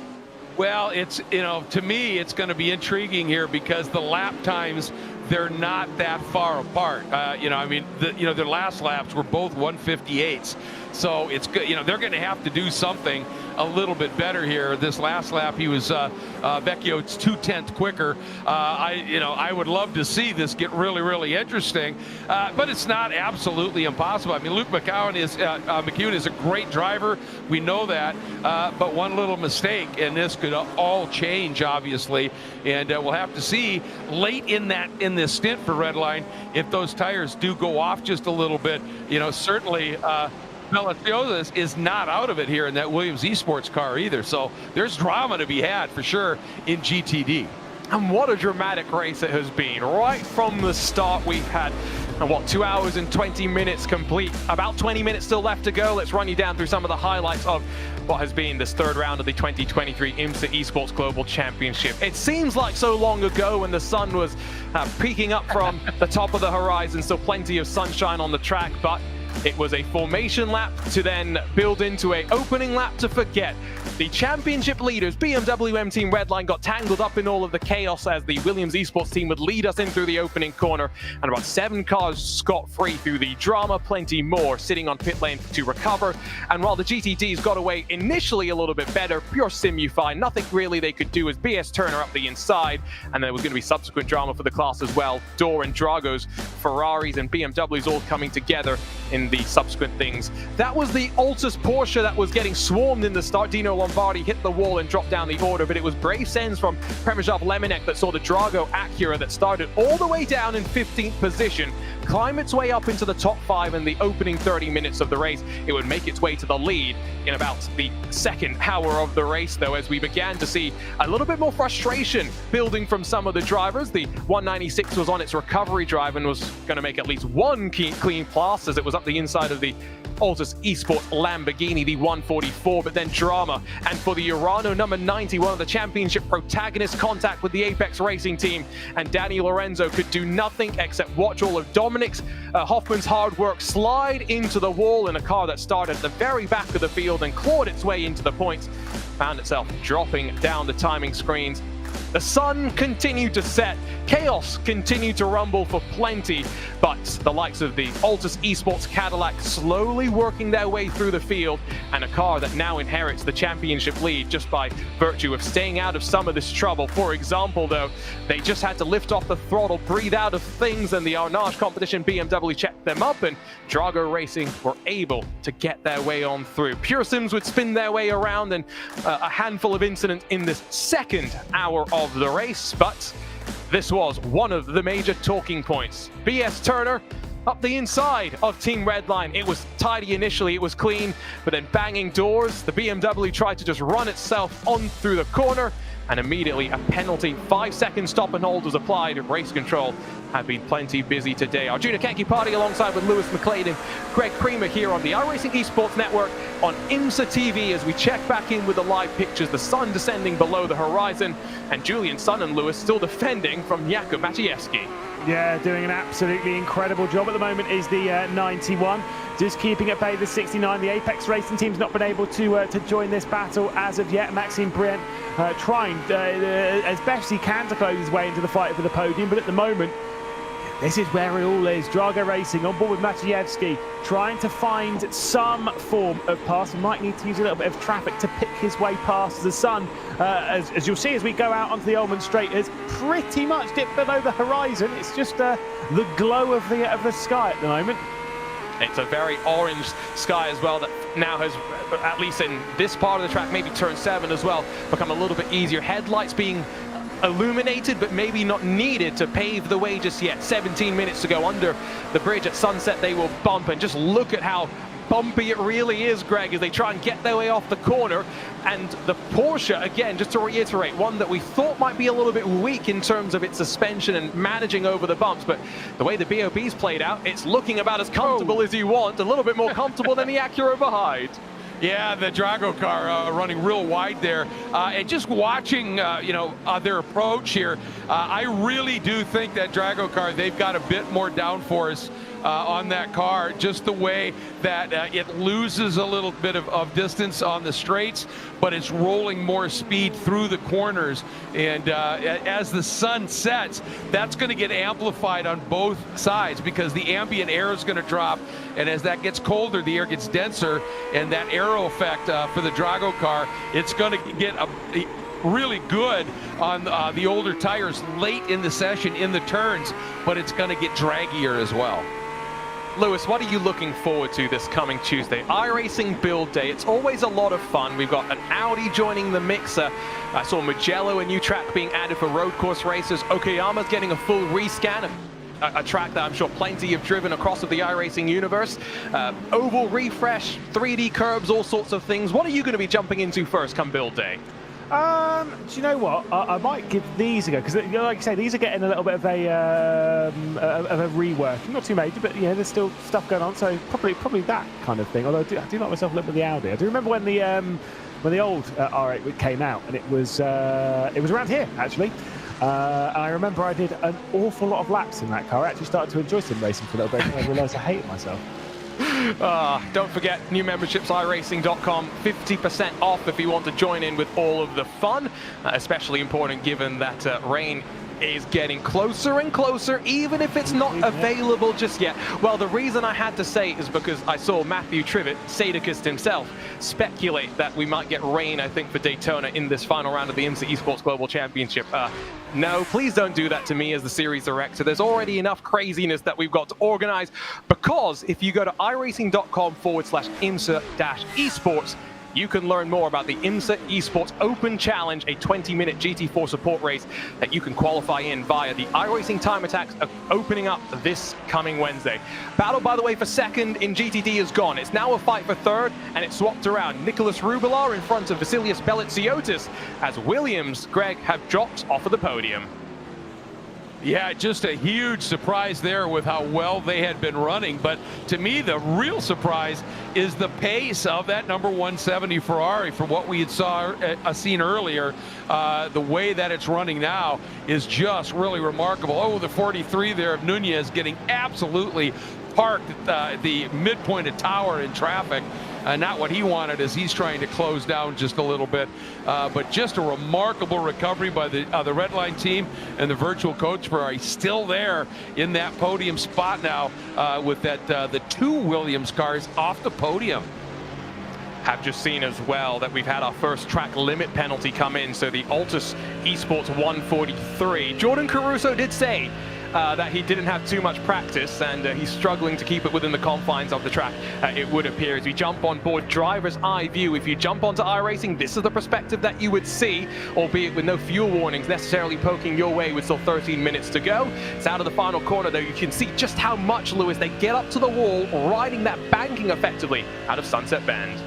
Oh, I mean, I just kind of see them getting right close to the barrier. Is always very exciting there, because it's kind of like you've just got to be super brave, allow the steering to come off. I mean, we've already seen a couple of incidents through there at the moment, but at this point, you know, these drivers, they're not leading anything on the table. And whilst we do have the Mercedes AMG Williams Esports team here in fourth, we do have the Mercedes AMG Williams Esports team closing in on this fight as well. So there might be a couple of the Williams cars fighting the rear end of the Virtual Coach GT by Grid and Go car for the final step on what will be a fantastic podium here this afternoon. And as much as we're focusing on championships and the winners in GTP and GTDs respectively, let's not forget that prize money is paid out not just to the top, but to those in the top 10 in points. So everyone's fighting for just a little bit in their share of the $25,000 prize pool. 12 minutes or so to go. It's still 24 seconds at the front for the Williams Esports number 11 BMW M Hybrid V8. It's 7 and a bit seconds for the 101 Mercedes AMG Apex Racing team, with Team Redline increasingly in some no man's land as we continue to focus on this fight between some of those cars in the GTD. There's your race leader. We haven't seen it too much today, Greg, so it's not a surprise, I think, for us to see a car without any sort of damage after navigating through traffic quite safely. Yeah, I mean, after that little problem early, they have just been absolutely spot on in terms of keeping the driving clean and executing a strategy plan to recover from that penalty to absolute perfection. And having a look here at the 101, they're doing an absolutely marvelous job right now. Have a margin of, I think, some 7 seconds over the 170 Ferrari. Great job by them. Luke doing a superb job. A couple of things to note here. Mercedes AMG Team Williams and GTD, both of their cars on their way to by far their best finishes of the year. And again, you know, for those who believe in the announcer's curse, I hope it doesn't come true. And Virtual Coach right now in that Ferrari, best finish previously was a 4th. They're looking at a 3rd right now potentially. So some great performances and rebounds by cars that have struggled at other times in this championship. And I'll just say this, when Sven Haase stays out of trouble, he's hard to stop. That's the thing with Sven. Just keep him out of trouble. And I think Kalla at Grid and Go, team manager there, seems to be doing a pretty good job of keeping everything in control. I am not sure if that Williams car has got enough necessarily to close. Let's not forget the 153 started on pole position, Lewis, and did drop behind the 101 in the early stages as Sanchez started to pull away. Yeah, I mean, the whole thing around here is that qualifying is one thing, and you know, the racing, no, that's always the case. But you know, when you're dealing with a grid that's so incredibly close, it's not it's why we actually, even if you go and look back in the old history books and consult the previous season as well as the first couple of rounds of this season, pole position and the conversion to a race victory, it's a really low percentage. It's not certainly not a guarantee. And to be fair, the Williams Esports in the GTP category is one of the rare occasions where we've seen a pole position turn into a completely dominant victory. Yeah, and we haven't seen too much of Daniel Lafuente himself after he took over in this 155 machine, but they started down in 10th position. It's been cool to see them work their way on forward, sharing, of course, this machine with Alessandro Bico, the Italian, and those headlights very much illuminating now. Always great as well that we get those slight touches carried over from the real world. Yellow for these GTD machines and white for the prototypes, just making it slightly easier to pick them apart through all of the madness. We are getting a little bit closer to the sun actually being completely set than I thought we were going to, all things considered. We'll have to wait and see if there's going to be a pass in the quote-unquote dark between Viras Kowanda and the Drago Racing entries. But Jakub Maciejewski is still behind Julian Sonnen. 2 cars that did qualify outside of the top 10, Greg. It's been that sort of day. Ooh. As we've just heard in our ears that it's literally just come down. A drive-through penalty for Drago Racing, and that's going to rob them of their podium finish, Greg. Oh my God. Yeah, I was just looking at here, you know, the first 2 races, they basically got 21st place points. So they were on for a day that was hugely better than they'd done before. Do we know what that drive-through was for? I haven't seen anything terribly untoward. Maybe enough track limit violations. Contact with the 178, so the big green machine of Maniti Racing is apparently what it's for. And so we'll see if we can figure out what happened to that on a replay. But here we go straight down to the pit lane and serving their drive-through penalty. It's going to drop them not just from the podium, but from the top 5 as well. Might even drop them behind the second of the Kowanda cars. On the right-hand side of the screen, there went Zach Campbell. And indeed, Drago Racing are to come out back in 8th position. Still in front, though, of CrowdStrike Racing, it would appear, with their pit stop call to cut a pit stop out of the race. Not working entirely. Back over, though, Lewis, to our GTD battle as Belziotis tries to close back up to the Ferrari. Yeah, but you got to say, it does seem as though the gap is ever so slightly growing in favour of the virtual coach GG by Grid and Go at the moment. That gap's growing. It is seeming like it's some pretty solid lap times coming in from the 102. Nicholas Rubelar behind the wheel at the moment, but let's see, Otis maybe just overdoing the tyres in a bid to catch, and now things are starting to separate. Of course, it could have just been a cheeky bit of traffic, and hey, traffic might actually send that one back their way. They do also have a little bit of lap traffic that they're going to have to deal with within their own category, so it's certainly not done yet, but at the moment things are looking better for Grid and Go in their hunt for that podium. So they will be lapped once more by the leader, who's just come across the line, so 6 and just under 7 minutes to go. Oh, don't quote me on this, but I think we might still have 4 laps for most of the drivers to battle with. That includes, by the way, the second of the Apex Racing Team cars, which has Salva Talent at the wheel right now, sharing it with Quintin Villalatte. Alex Dunn not around for this round of the championship either. Jimmy Antunes stepped in to replace him a couple of weeks ago. It's the young Frenchman instead today, and it's David Toth, the Hungarian, is behind him and on the chase. 2 BMWs as well, Greg, so interesting to see how they fared out in the race. Yeah, I mean, there was, everybody was kind of wondering, okay, are the BMWs going to be stout here in this category? And they're not doing badly at all at this stage, and absolutely great to see that right now. And as we're watching the GTP cars, our race leader working his way through some of this traffic, I just wanted to make a note too. How about Race Clutch? After that really problematic first round of the championship, a 4th at the Glen, and running a really competitive 4th again. They are showing that Acura along with Drago here to really be in the window here. They're doing a wonderful job.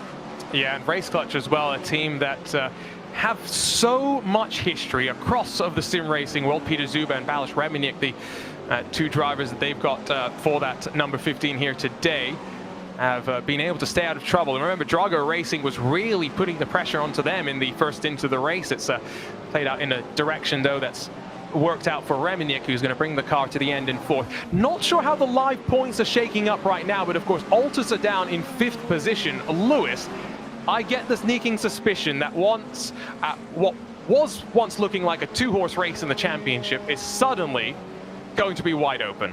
Yeah, which is obviously great. I mean, look at this on the right-hand side. Considering how many points are given out for victories and so much, genuinely, where it was, what was it? So I think like it was second to third, was around about 100 points or so. We now have 7 cars within 65. Absolutely incredible. But again, give a big shout out to the 71. They've just kept going this afternoon. They've kept themselves, you know, in the race to a certain extent. Of course, they're not going to get a good result from it, but they were involved 2 hours and 35 minutes ago in a start line crash. They're sort of having to come into the pit lane. They've kept themselves out on the circuit and are scoring some very, very important points. It's silly Lully not being so silly today. He's having to be quite serious as they finish up this race down 7 laps again. That's it's quite heartbreaking to finish a race like that, knowing it was maybe no fault of your own. David Toth has closed up, by the way, to the back of Sal Batalons as we exit out of turn 5, sweep through the long right-hander. Couple car lengths back, too far behind surely to have a look in towards the hairpin, but with 4 minutes left on the clock, you can see that David Toth closes the door on the Drago Acura, saying, don't pass me now, I can't afford to lose any time here. Those are some of those things that, Greg, you have to understand at this level of racing. It's not always run your racing line and let the faster cars go. It's sometimes, no, make sure they don't pass you when it's going to cost you time. Exactly, and that's part of that chess game that I love to talk about, is when you're a top-tier GTD driver, you oftentimes will let the faster traffic through when it works for you or doesn't harm you relative to your other competitors, and that's part of the game. And the top-tier prototype drivers, they get that, and they almost read it. They'll say, all right, he's not going to let me go through here, so I'm going to give up a little bit on the entry here and not get parked mid-corner and then work with them on the exit. And that's just the beautiful flow of it. When you get drivers at this level in both classes, watching them execute is absolutely spectacular. And you know, guys, in GTP, getting back to that point scenario, keep in mind, VRS Kawanda came in here 6th in the points. Williams Esports, oh, and a move, beautiful pass right there by David Toth, guys. And it was as the look to the inside came that Sal Batalons opened up the steering and let the car go on through. I think aware of the fact that BS Turner's closing in from behind as well. So a pass with what will be 2 laps to go for these drivers, I do believe, because the leader, Matt Farrow, is just rounding around Tower Corner and should take the white flag next time by. Greg is quite correct, though, in terms of points. There is going to be so much up in the air when it comes to GTP. Be curious to see if we can take a look at the GTD live points as they run right now as well, because Redline and the Mercedes Apex Racing team came into this one, of course, having both had a first and a second place apiece. And now another first, another second, but with the qualifying points maybe making a bit of a difference. Here, though, is the race leader, Lewis, coming around to take the white flag. Yeah, indeed. Just one final corner to go before you begin the final run around the Sebring International Raceway. It's been an incredible race for Williams Esports thus far. Again, pole position, led most of the laps. They have looked like the dominant force around here, and even that 10-second penalty is not going to cost them. Obviously, final lap as well for the Apex Racing team, looking for their second victory. I mean, when we were talking about 2-horse races, whilst that was going to be the case in GTP until this race, it certainly is the case in GTD in what is probably going to be quite an incredible final race in a couple of weeks' time at Daytona. It might be win and be the champion between the two of them at the end of the day. It'll be very curious to see how that all goes. Wow. Championships mixed up, though, and Sebring has this knack of mixing things up for the drivers, and Williams Esports still have to get through this next half a lap before they can start celebrating. It won't be a 23-second margin. Remember, they have a 10-second post-race penalty for start violation that will drop them back slightly, but not in positions, only in terms of time. And behind as well, let's give a shout out to the likes of VRS Kawanda and some of those that have taken today, Greg, as an opportunity to see the carnage in front and to take full advantage. Yeah, without a doubt, they've done a great job. As I was saying, VRS and Williams came in here almost 250 points back, and they're going to leave here in championship contention. They were 5th and 6th, or 6th and 7th, respectively, coming in here, and now they're in the championship battle. I mean, it's just been an immense turnaround, and the execution by these guys in this Williams Esports program, stunning today. And it's a what-if scenario for Williams. What if they hadn't had a penalty in the first round of the championship? Might they already be winners in the IMSA Esports Global Championship? It's not going to matter today. Even a penalty cannot stop Matt Farrow and Josh Ladd from conquering the bumps and winning round 3 of the 2023 IMSA Esports Global Championship in that BMW M Hybrid V8. It's not a long way either. Here comes for the second time this season and for what is a remarkable streak of victories in terms of history. Another one added up to the history books for the Apex Racing team. And Luke McEwen, with the punch of the hand, the point of the finger, knows the championship is set up very promisingly, Lewis, heading off to Daytona. Incredible performance from them once again. They just looked really fast, and that one a little bit more stress-free than the run-around, obviously, the season opener, which was, let's be honest, sketchy as. But it was very exciting, at least. Here we go into the final corner. Removing a pit stop from the race does garner a top 10, so at least there is that for the number 4 car. Of course, Sam Michaels behind the wheel at the moment. CrowdStrike across the line. I respect the idea they've done something different on strategy. Let's go with that. And I don't think we mentioned it, they did start in 19th, so they had to do something to try and work their way on forward. Dominic Hoffman tried the pure pace strategy for CrowdStrike. It was a little bit more strategy related. Here's the Arnage BMW, which is going to come across the line in 11th spot. The second best of the BMWs, the Pure Sims Michelin livery entry finished in 10th, the final spot in that top 10, of course. Might be a photo finish brewing behind. I saw Apex Racing Team and BS Turner quite close as well. But realistically, Greg, 2 hours and 40 minutes of us being stuck in awe of what happened before we even saw the green. Oh, without a doubt. I mean, all of that carnage right from the off, and then the scrappy adjustment to come back, and they needed to make up a 10-second penalty and did it by 12.3 seconds, giving them that room. Absolutely stunning, what we saw here from that comeback. For Casey Kerwin, he got in and brought it home with a really strong 6th place finish, very close to a top 5. He's got to be absolutely delighted. And for the 69 to Drago, just gutted for them after that remarkable run that they put in at the front. And so here's a look at the unofficial race results, because let's not forget, at the very least, Matt Farrow going to get 10 seconds added on to the time at the end of the race. But ultimately, Williams Esports victorious in the 3rd round of the championship, and it's Julian Son and Maxime Brient for Coanda and the Apex Racing team that finished behind. Acura and Race Clutch in 4th, and then the first of the Cadillacs, Altus Esports and Marcos Nunez in that 5th position. Casey Kerwin gets the finish in 6th, with Zach Campbell directly behind. Jakub Maciejewski with the late drive-through penalty dropped down to 8th, and just in front of CrowdStrike, Sam Michaels cutting out a pit stop on his way to 9th, and in front of the Orion Race Team and Ilka Happela. Alex Gall in the satellite number 64 was scored in 11th, while Daniel Kraft and Nathan Olsen in the Pure Sims and Wave Italy cars. Final car scored on the leading lap, and then you get into, well, those with issues. Adam Blocker 1 lap down for the private label Team Hype.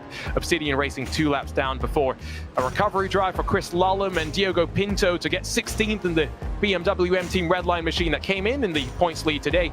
Hoffman for Uranus, Sanders for Geodesic, Roda for CrowdStrike, and Nicholas Boy for BMW BS Competition, rounding out the DNFs in the GTPs. And as we cycle on over towards the GTD class, it's a 10-second margin of victory for Luke McEwen. Gianni Vecchio for Redline finishes 2nd, and those tires did go off in the closing stages. The margin opened up at the front and closed to Nico Rubilar in the virtual coach by Grid and Go Ferrari that finished in 3rd. Vasilis Belitsiotis, the best of the Mercedes AMG Williams cars, with Lafuente directly behind as they get their season back on track. The Urano Mercedes then down in 6th with Altus Maniti, the other Urano Mercedes, and Pure Sims rounding out the top 10 in the GTD category.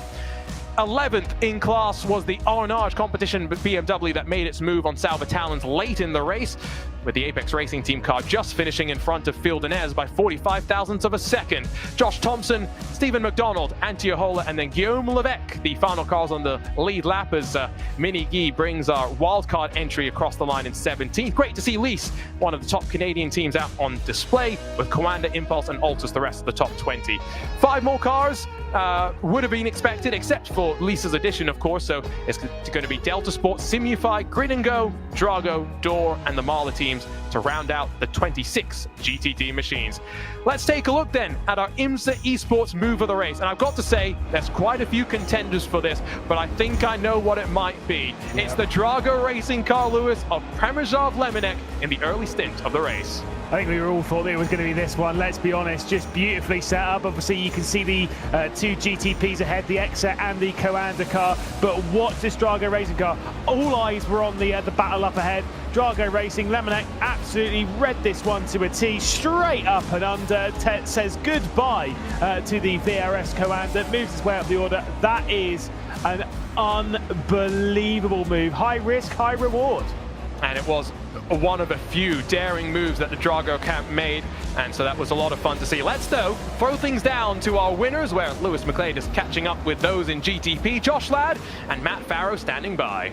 Yeah, I'm going to start things with Josh Ladd, who is here on our screen, so we can have a quick chat. Let's roll things back before we get into the old positives and stuff, and let's speak about the one negative, the one mistake that we saw you make in that race, which was about the race start. What happened? Well, I don't know. I haven't looked. Well, I looked at my replay.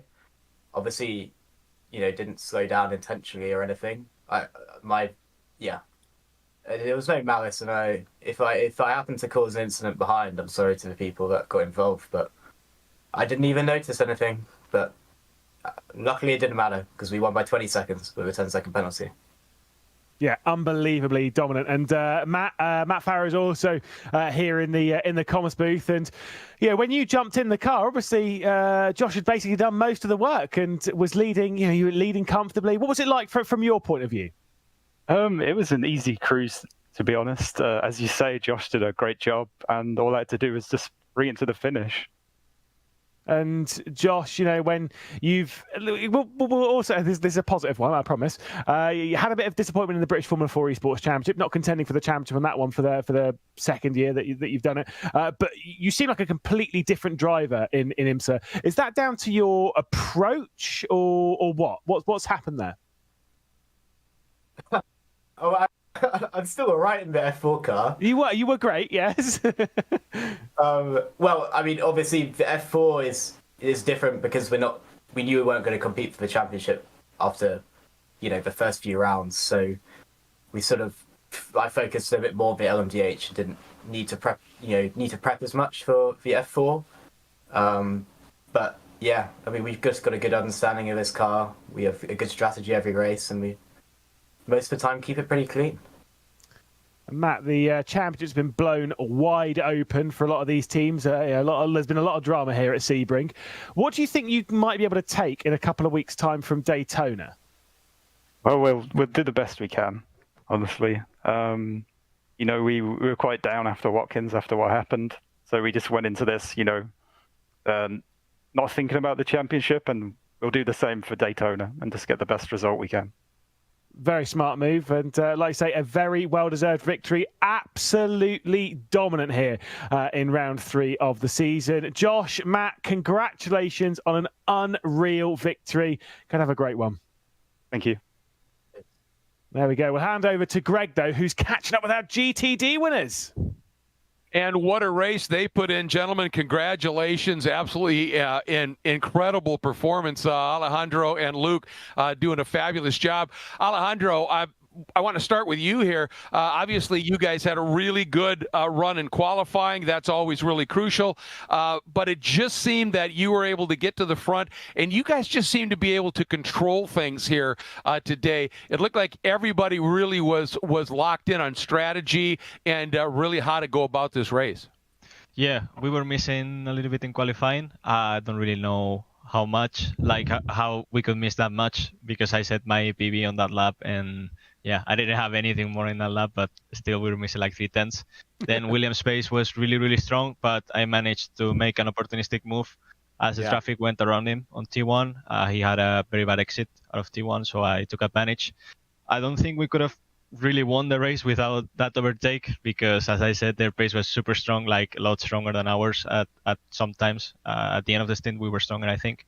But yeah, really happy with the way we drove the race. We had everything under control.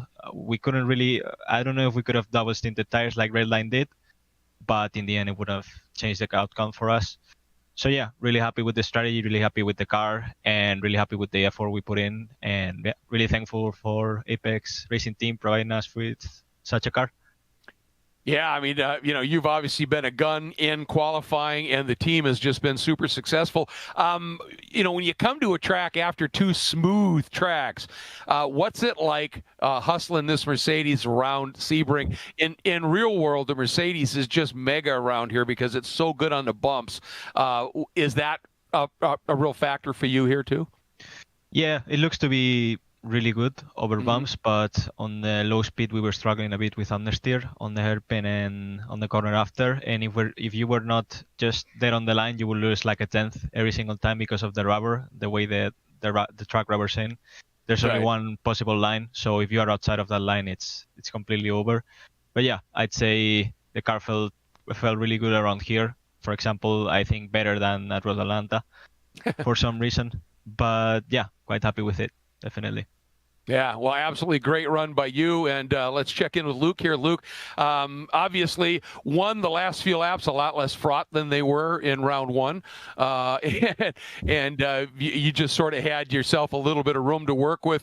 And that gives you, a lot of confidence in traffic situations where you don't have to be mega aggressive and take big risks late.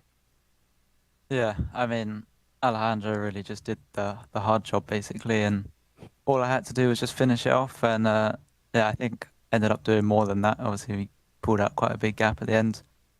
Got a bit worried first few laps of the stint when I looked over and saw Redline were like half a second quicker. I was a bit like, what's going on there? But yeah, I got informed they didn't change tires, so I knew that advantage they had wouldn't last long. So yeah, just pretty calm, almost boring race to the finish, to be honest. But yeah, yeah, really good with how the car felt.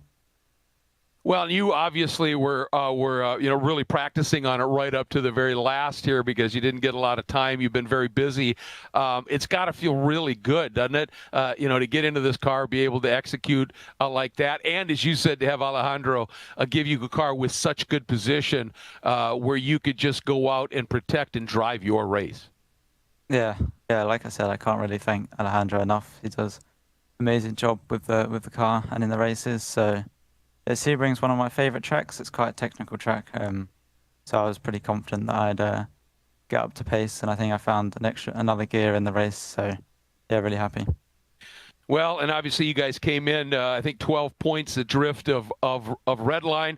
That championship going into the final round is as close as it could possibly get. You guys are putting on a fabulous show for everybody that's tuning in and watching. And as us announcers, we are loving it big time. Yeah, it's been a really good championship so far. Going into the last round, iRacing producing a new update, so everyone's gonna have to adapt to that. Everyone's gonna, BOP is gonna be different. It's gonna be a good one. I think so too, gentlemen. Thank you so much, Arjuna. And thank you for joining us, guys. What fun it was to talk to them, get some of their thoughts as the sun continues to set here at the Sebring International Raceway. Now, don't forget, hypothetically, there are 380 points around, up for grabs every single event. That means it could go as far back as 17 cars still hypothetically with a chance of winning the championship.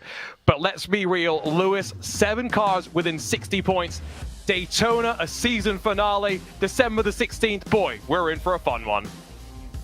It's going to be a lot of fun. It's going to be ridiculous. I mean, like you say, what is it? Yeah, the battle all the way back to 60. Nah. Let's focus on where the realistic contention is. The top 7 teams. BMW Team Redline, Williams, VRS Commander, Alters, Apex, Urano, and CrowdStrike.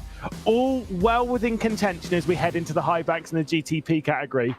This is going to be an absolutely incredible finale. And yes, it's 7 ways in this. It's 2 ways, really, in the GTD category, which is just as exciting, to be honest. Yeah, it is basically between the Mercedes Apex Racing Team, the Team Redline Ferrari, the 101, the 170. Greg, they've split first and second so far in the championship. We're expecting them probably to be at the front come Daytona as well. I think so. I mean, you know, they opened it up just a little bit here, obviously, now to that 23 points, but it's just phenomenal what we're seeing in this championship. Unlike the 7 and the others, it's a you know, mano-a-mano duel. As you will, but then going to Daytona, where you know, in the real world, for instance, there's a separate BOP for Daytona because it's such a unique venue. The long runs on the high banks, the transitions, the draft, everything of these first 3 races in a way, guys, almost gets thrown out the window. And the speeds here are insane. And I think that this last race coming up is going to be amazing. And with 7 cars battling for the championship in GTP, oh my goodness. And don't forget, 2 p.m. green flag for the IMSA Esports Global Championship, but on what is a special presentation on Saturday, December the 16th, rather than on a Sunday. Coverage will begin 1:30 p.m. Eastern with the IMSA Esports Open Challenge. Time attack qualifiers begin this coming Wednesday. Pick any one of the GT4s, the Aston Martin, the BMW, McLaren, Mercedes, or Porsche. Unlimited attempts. As long as you want to sit behind the wheel as you want, you get a chance to be one of the fastest 5 drivers to be a part of our season finale at Daytona. And it will see us stay in the Sunshine State, but hopefully with a bit cleaner of a race start. What drama we've had, and championship implications for the entire team behind the scenes, for IMSA, for iRacing, for our team at VCO, and with gratitude to our partners at Michelin. Alongside Greg Creamer and Lewis McLeod, my name is Arjuna Kankipati, signing off for now and saying see us at Daytona to crown our 2023 IMSA Esports Global Champions.